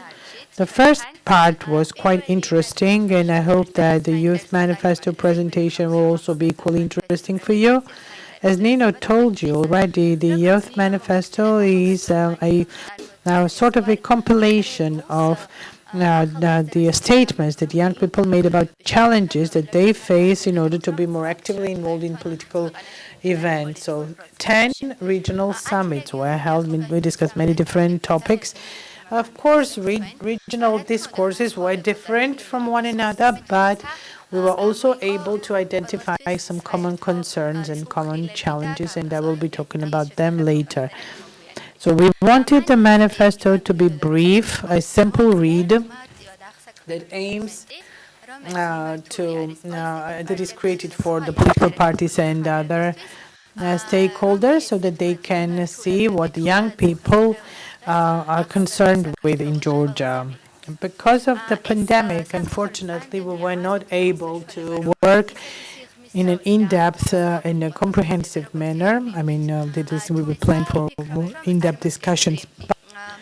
But this manifesto will be a starting point, a ground on the basis of which we will have more active discussions in future, and it will also allow us to think about what young people really are concerned with.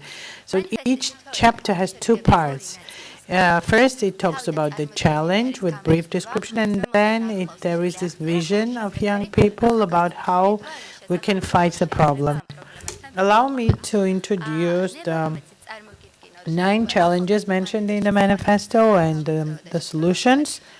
And please be reminded that each of the challenges and the solutions are solely and only the ideas of the young people participating in the manifesto, in the summits, and they may not coincide with the ideas and opinions of our organization. The first challenge was lack of resources. It was mostly about human and economic resources. Young people believe that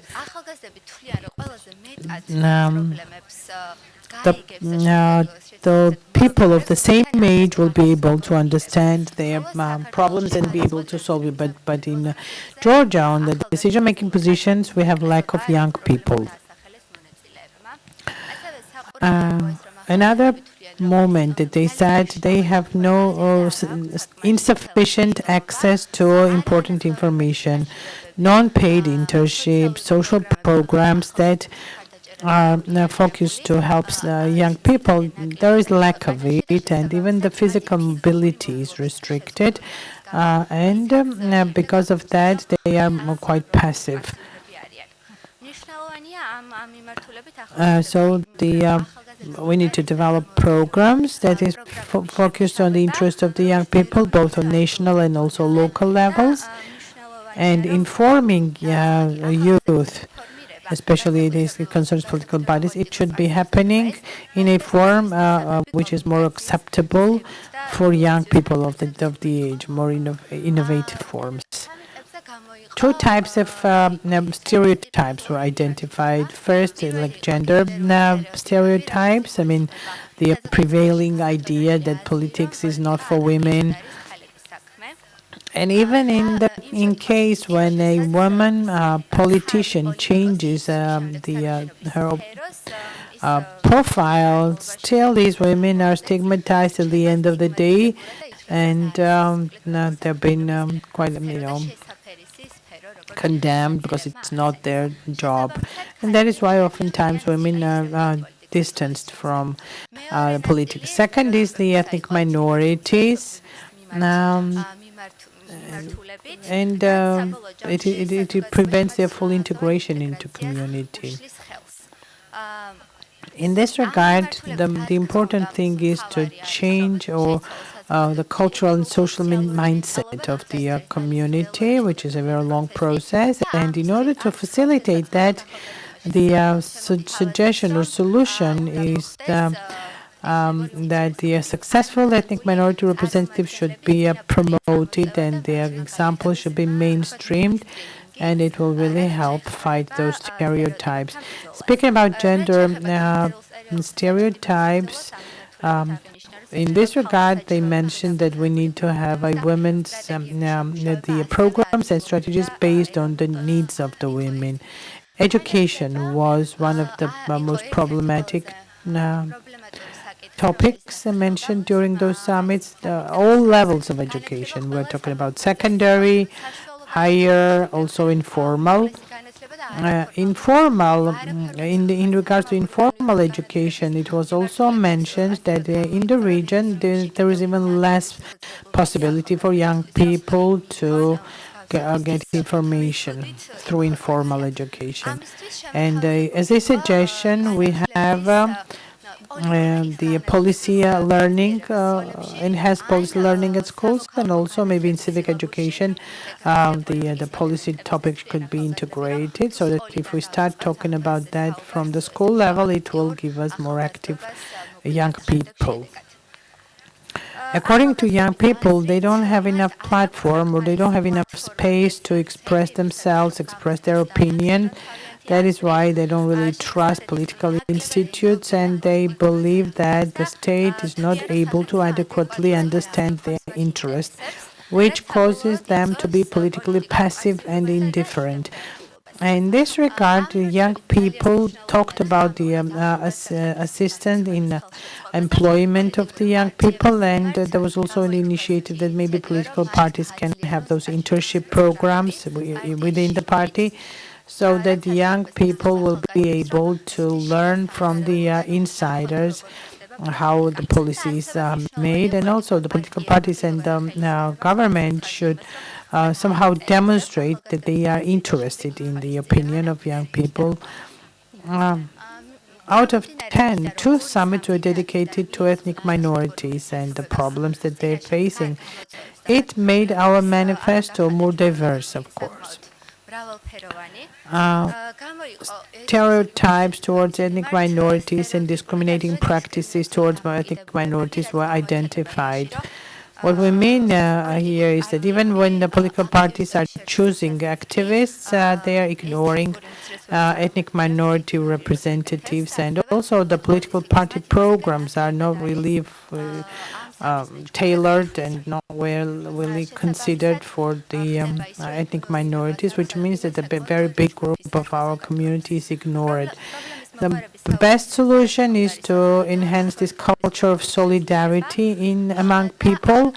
And here we also maybe can think about promoting the state language and enhancing this learning, because that was one of the biggest problems when we deal with ethnic minorities. And also quality of the language skill teaching should be improved, because they mentioned that many of the programs do not really work the way they were supposed to work. Sex challenges, the low trust towards political parties, which then is demonstrated as nihilism. Despite of the fact that there were many other problems mentioned, this was something that on every summit people mentioned, and they said that they don't really trust political institutions, which is because of a non-democratic inner party structures and governance. And the young people said that the political party operations should be more public, and there should be more regular meetings and reporting, not only during the pre-election period, but also on other occasions, and with a clear focus on young people. Party structure, they believe that young people do not have the chance to participate in a party structure. Despite of the fact that every party has this youth wing, there are many concerns about the actual purpose and also the quality of their impact on decision making. So young people believe that this internal restructuring of the parties should happen, and the values should be revisited. Young youth also believes that they are never the target audience for political parties, and it also is very important. It should be improved. Polarized, shut down political environment. So young people believe that every activity that they are carrying out oftentimes associates with a specific political party, which prevents them to be more active with the political, because they're being labeled usually, which is quite a handicap. So that is why a proper communication should happen. Proper communication of the role and importance of participation of young people, and also the ideological component should be enhanced. That's another thing. And I know that my time is up, and that is why I'm being very, very brief. The last challenge is nepotism. In the parties and also in public institutions, they mentioned on the summits that in public institutions, also in parties, the process is very non-transparent, and it is all based on the personal sympathies. And so those who are really motivated and have a desire, they are left behind, which causes nihilism, as I mentioned already. And in order to find that, the The solution is to make the process more transparent and public, and in case if we see the fact of nepotism, the punishment should be very strict, sanctions. And young people believe that nepotism, corruption, we need to have more visual material on that, and it should be broadly discussed.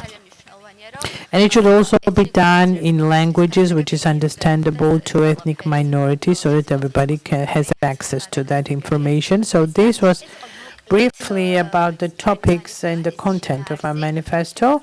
You can read the whole document, of course, and thank you for your attention.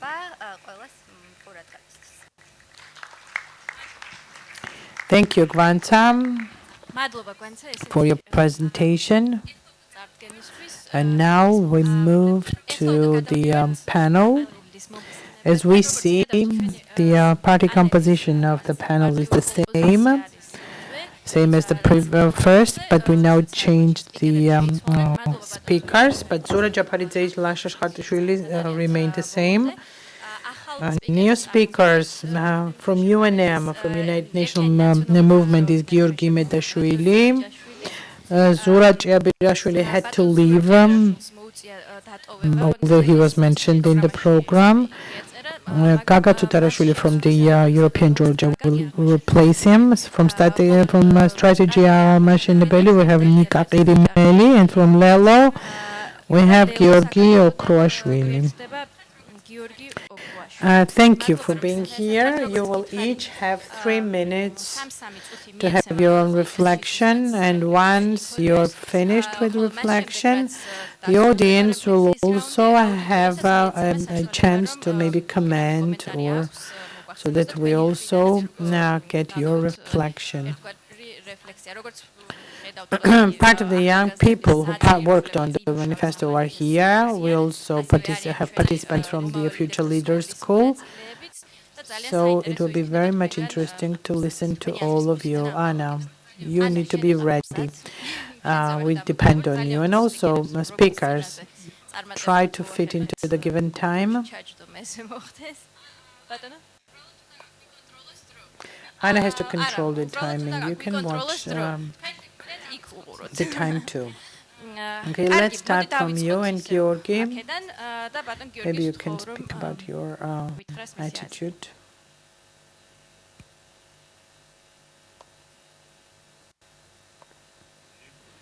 Thank you.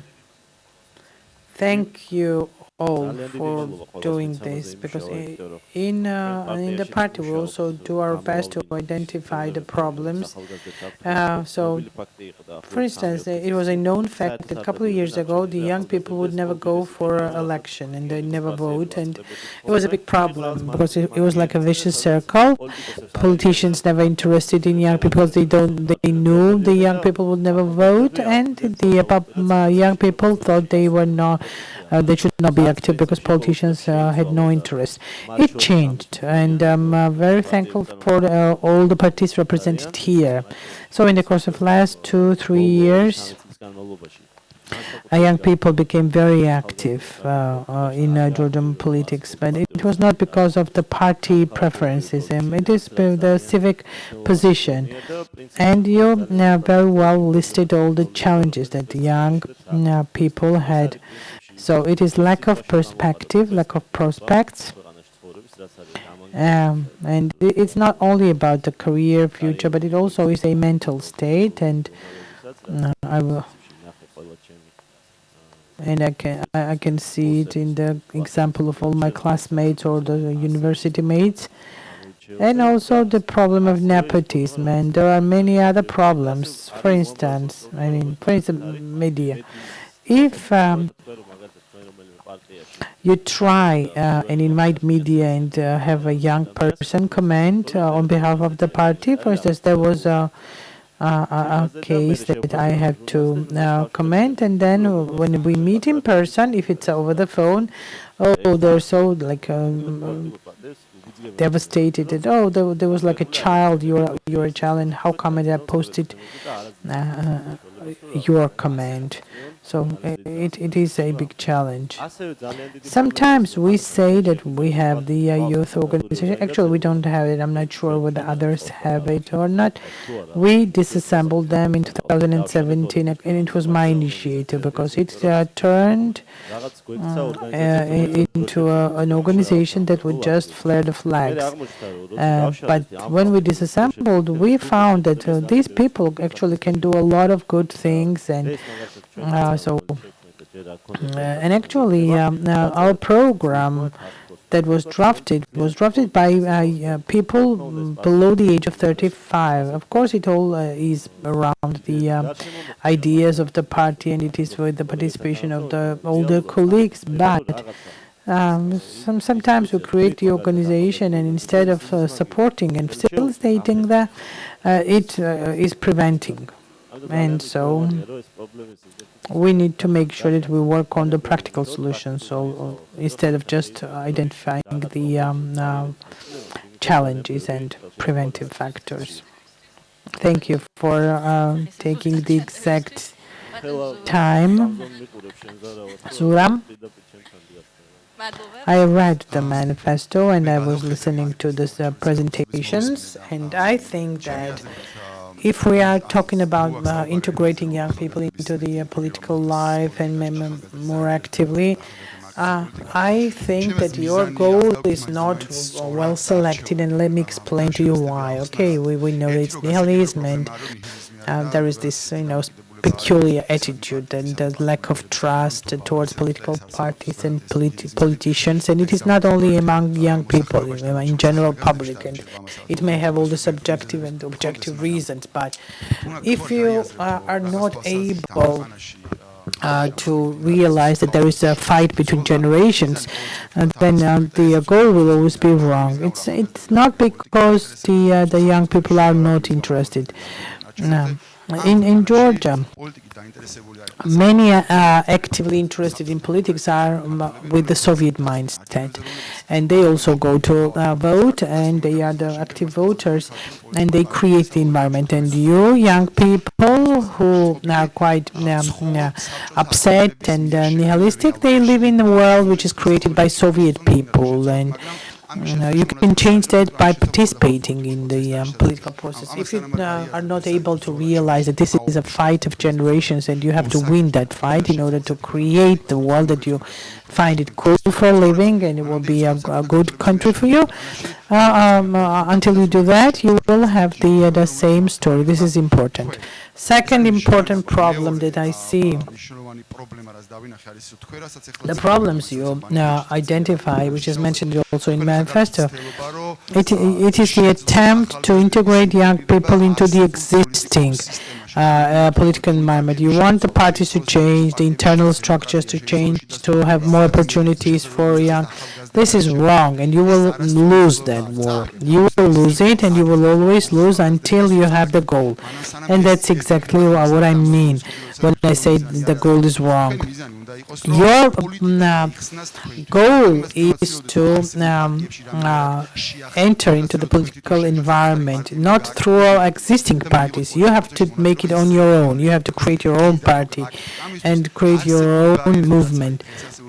And you should be fighting to cancel and to abolish the existing parties. So you, for instance, you should be fighting to have no threshold, age threshold in order to become politicians, like 35 years.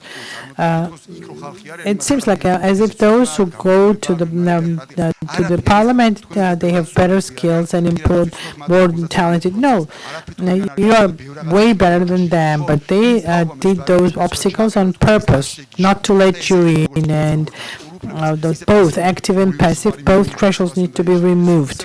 And also this 15% threshold is a direct hit, direct attack on the party, because if you create a new party, you will not be able to overcome the 5% threshold, and you will never be allowed to enter. And also the funding, which funds the existing parties and keeps them on the arena, you will never be getting the funding because you are not competing. So what I want to say is that you have to fight, and first you have to understand and realize the obstacles that exist for you to participate in the political life.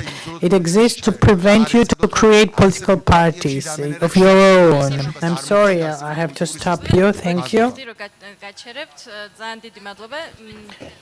So you took 15 seconds more, but it's okay.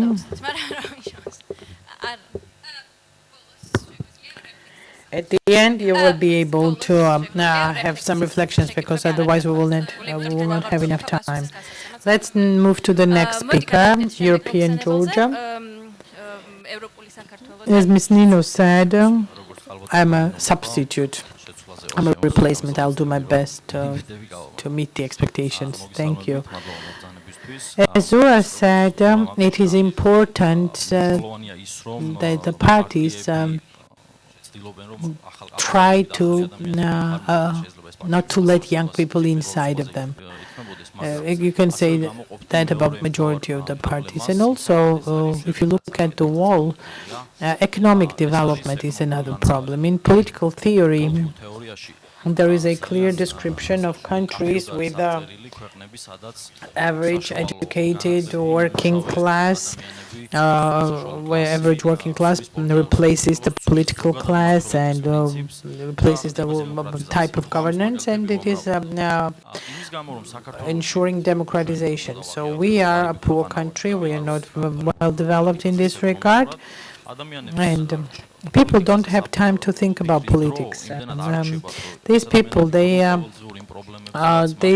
need to take care about the everyday problems. I mean, unemployment, increasing prices, and so the biggest challenge out of all challenges is the economic hardship. That is, that many of the community members are suffering. The fact that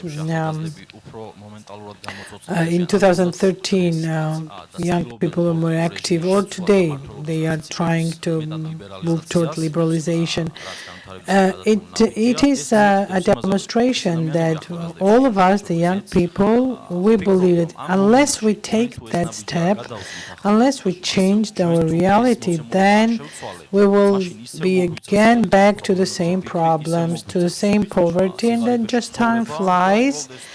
But at the same time, the countries of the same size as Georgia and the same parameters are very well developing elsewhere. And besides these problems, we also have this monolithical system. So I'm 25. Maybe you can think that I'm older, but I'm really 25 years old. And people of my generation, they see problems because of the existing system.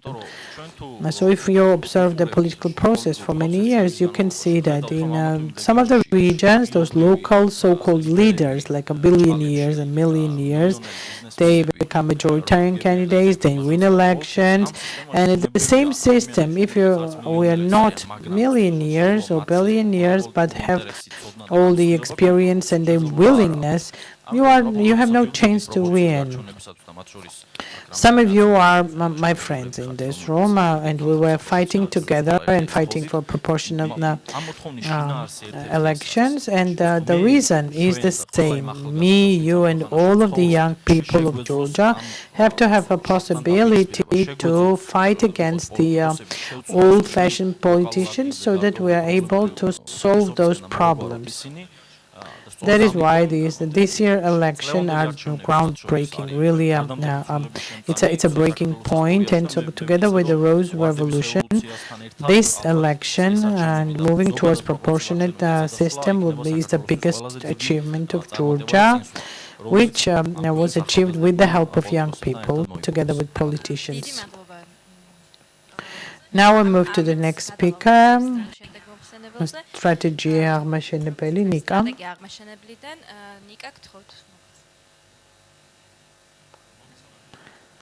So I will move to the point. I disagree that the young people are not active in. First, on Gavrilov's night in June of 2019, these were young people standing there. They were beaten up, Some of them lost their eyes and they were arrested, and these young people were there on a daily basis holding demonstrations and rallies to achieve the proportionate system. And on March 8, there was the agreement made, and 120 on 30 was almost like a proportionate system. The biggest share of success is on young people. And this is thanks to young generation of Georgia that we have the outcome. At the same time, I would like to mention the fact that in Stereotypes, every young person who comes to us and wants to have internship, they have a daily communication with Georgi Vashadze, the leader, and I know for sure that in the other parties, there are not many of the same examples, and young people, they can have direct communication with Vashadze, they can ask questions, they will be answered. And every day, Georgi comes to us and shares his experience, and it is very a good motivation for young generation, and it makes them even more interested in the political life. So, and that is why it's necessary that the other politicians also get the same example, and the leaders need to have direct contact with young people and share the experience with them. As a result, we will have more young representatives in politics, and there will be a better quality of democracy.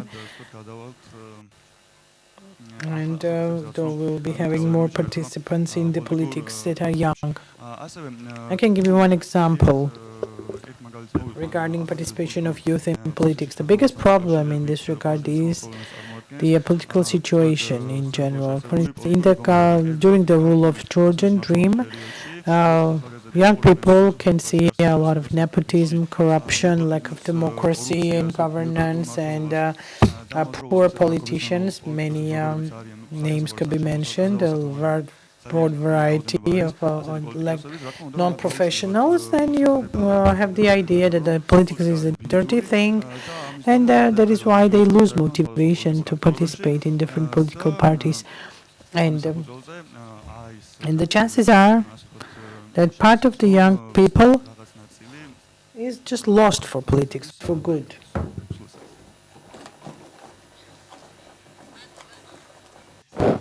Thank you.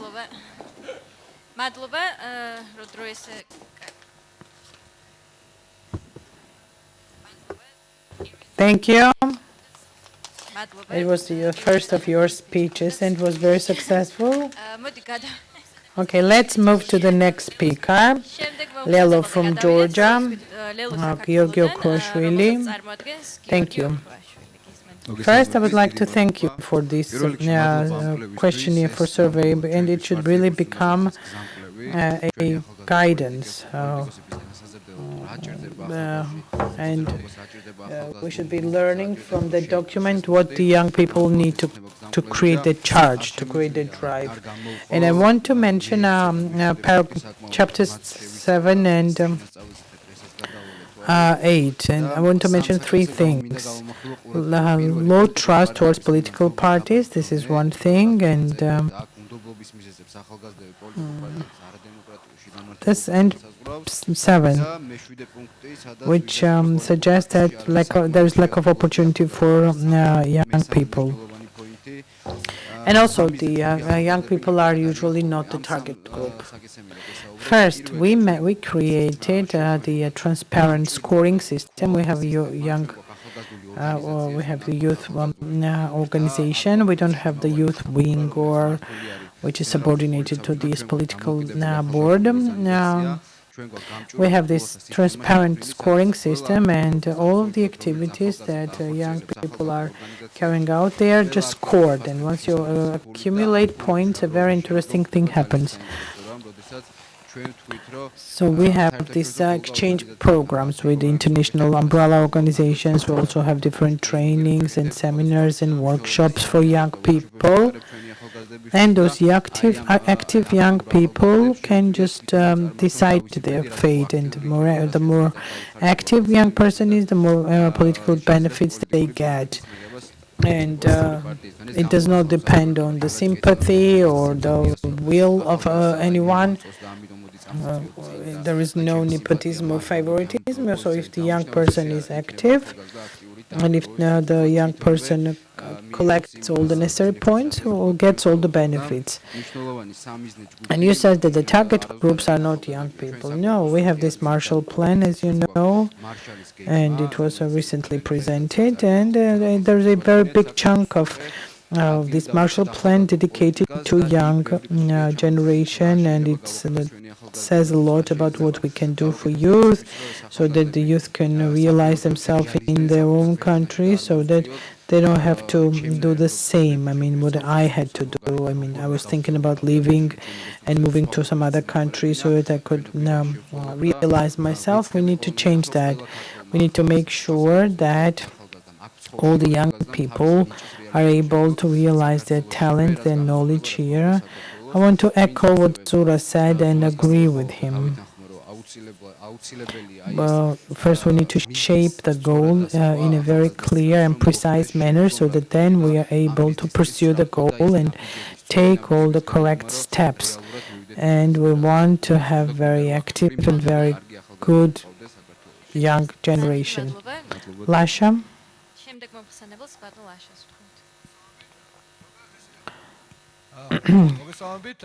So it sort of looks like this quotas. And this is a rare occasion when me and Zura agree. Now, what I say that no matter whether you're young or old or a woman or a man, you have to all have equal opportunity. So sometimes it's difficult for young people, because if immediately you just get upset and decide to give it up and just leave the country, etc., it means that we lose a certain amount of potential, and that is why the youth segment is a bit more subtle, more vulnerable or subtle. I don't like the word, but anyways. So inner party politics. So depending, it doesn't matter whether it's about youngsters or oldsters or whoever says, the inner democracy is the most important. And equal opportunities, and we often we agree to different things, and I also maybe suggest to Georgie that if we join up and say that we need to reform the judiciary, maybe we can also agree on the same accord, and maybe we can also sign this agreement and be on the same page for future. I have a different opinion. Maybe many agree, many disagree. So we talked about this, minimum wages, education, survival, etc. It also is important, and we also need to stimulate education. We had meeting. There was a meeting. Kaladze, Haribashvili were there, and one student asked a very good question. So you are here, and you suggest that we need to get education, and then what's the point? You never got any education, and now you're a minister. And this one is also a wrong attitude, because you get education because you want to, you are interested in that, and that is why I have the specific initiated. So the line minister and the first deputy as minimum should be of the same of the profession. So why should you learn the profession and get a very long education if all of a sudden the football player is appointed as a minister? So being a minister and a deputy should be a member of a specific profession. And this promote formal education. Of course, not everyone will become a minister, but it will just promote the idea of bringing different line specialists into the political environment, because many of our ministers had no idea about that field and have no desire to have any idea. Thank you. Thank you. So we were well able to fit into the time, but now we have a little time left to hear the audience, and we can hear what they think about the manifesto, or what they think about the panel representatives. You can raise your hand and we'll bring the microphone to you. I can see one hand. Yeah, Georgi too.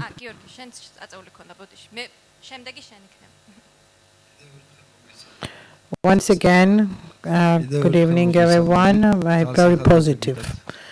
I'm very positive about the participation of young people in the School of Leaders. We developed our competencies in different direction, and we're very thankful for that. We met with so many people, and for many of us, the personal relations were even more important than the competencies we developed, and we have now the communication with true leaders. We had those communications even before, but what I want to pay attention to, many questions were answered actually, and the most important for myself in this manifesto is the inclusive environment in the regions and promoting inclusive non-formal education, because the character is formed through and as a result of all different processes. I mean, informal education, formal education, and that helps you get adjusted to the environment, and we need to pay attention to that. I have many questions to the panel members. For instance, I wanted to ask Zura about what was their criteria to choose the Rustavi majoritarian candidate, but unfortunately I will not be able to get answer. I also wanted to criticize the government because today they are not here. And Mr. Gegelia, which is a candidate in Rustavi, I had a question. Maybe some other time you will have the chance. But in general, absolutely positive about today's meeting. Thank you, Georgi. And please stick to a very short time, less than 1 minute per speaker.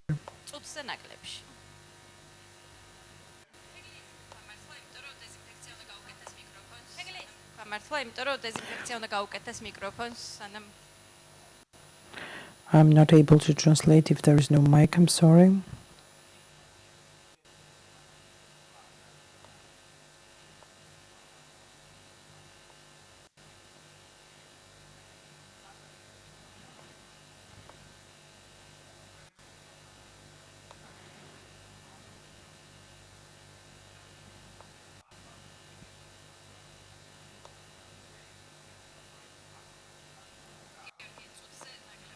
Less than 1 minute.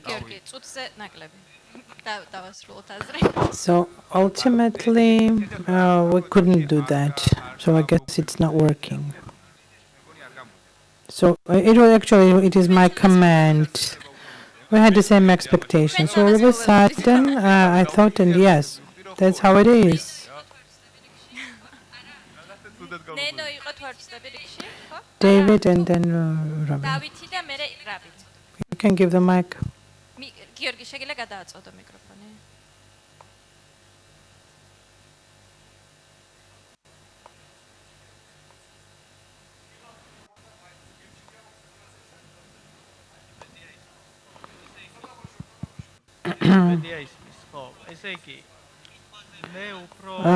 Instead of asking a question, I just want to mention one small but important thing about the punctuality. And you will all agree with me that this is not just for beauty. So it was about the first panel. I'm not mentioning the name, but the address you will know. So every time you are trying to conquer others' time, it's wrong. It's not nice, and it associates with the Shevardnadze period, Georgia. It is not today's reality. That's what I wanted. Let's stop that. That's not a good thing. It is wrong. It's bad. It's a shame. And then the moderator kept saying that your time is up, but he was still trying to intervene and take others' time. Ravin? Rabil Ismailov, platform Salami, one the founder, GAB alumni, and I was also part of the manifesto. And what I was able to see in the manifesto, I found myself actually. So there are many strategies, many projects drafted in Georgia, and since 2017 I'm actively involved in civil society, and I participated in many projects, but unfortunately in many of those I'm not able to see myself. And how are young people supposed to find themselves who live in the remote villages? And this is a project I was able to see myself, and thank you. Very last one comment we can take. Many things were mentioned, and I guess we forgot to say thank you. Thanks you to the GIP for this excellent project, because for someone it could be a losing game, for someone it could be a winning game, but a step forward, a manifesto is a very important thing. As a school student, I will make sure that the manifesto and the problems are given to my classmates and to my teacher, and I'm very thankful for that. Thank you to all of you who participated and who create this opportunity for us. Thank you. And as the moderator, I will use this opportunity to end the panel on this note. And at the end, I would like to invite Kvanta HKT for the closing. You can come to the podium or the way you like it. Once again, thank you all. Thanks for very interesting reflections. We were able to identify some of the important points, and that was the purpose. We wanted to make sure that this meeting is the beginning of the more active discussions for future, and I think that we were able to achieve that. You may dislike the things that are in the manifesto, you may disagree with them, but this is the beginning, and it's good. And we see that there is this, close chain already. We have the young people. We see young people, they are not active, they don't go and vote because they are not addressed by politicians, are not considered as a target group, and that's why they don't go and vote. And so this vicious circle needs to be broken. And when we start talking about participation of youth, we also see that even if they are participating, it's all fragmented, and it depends and is dedicated to a specific event. But we want it to be consistent, regular, and structured. So thank you all for being here, and wish you a good evening.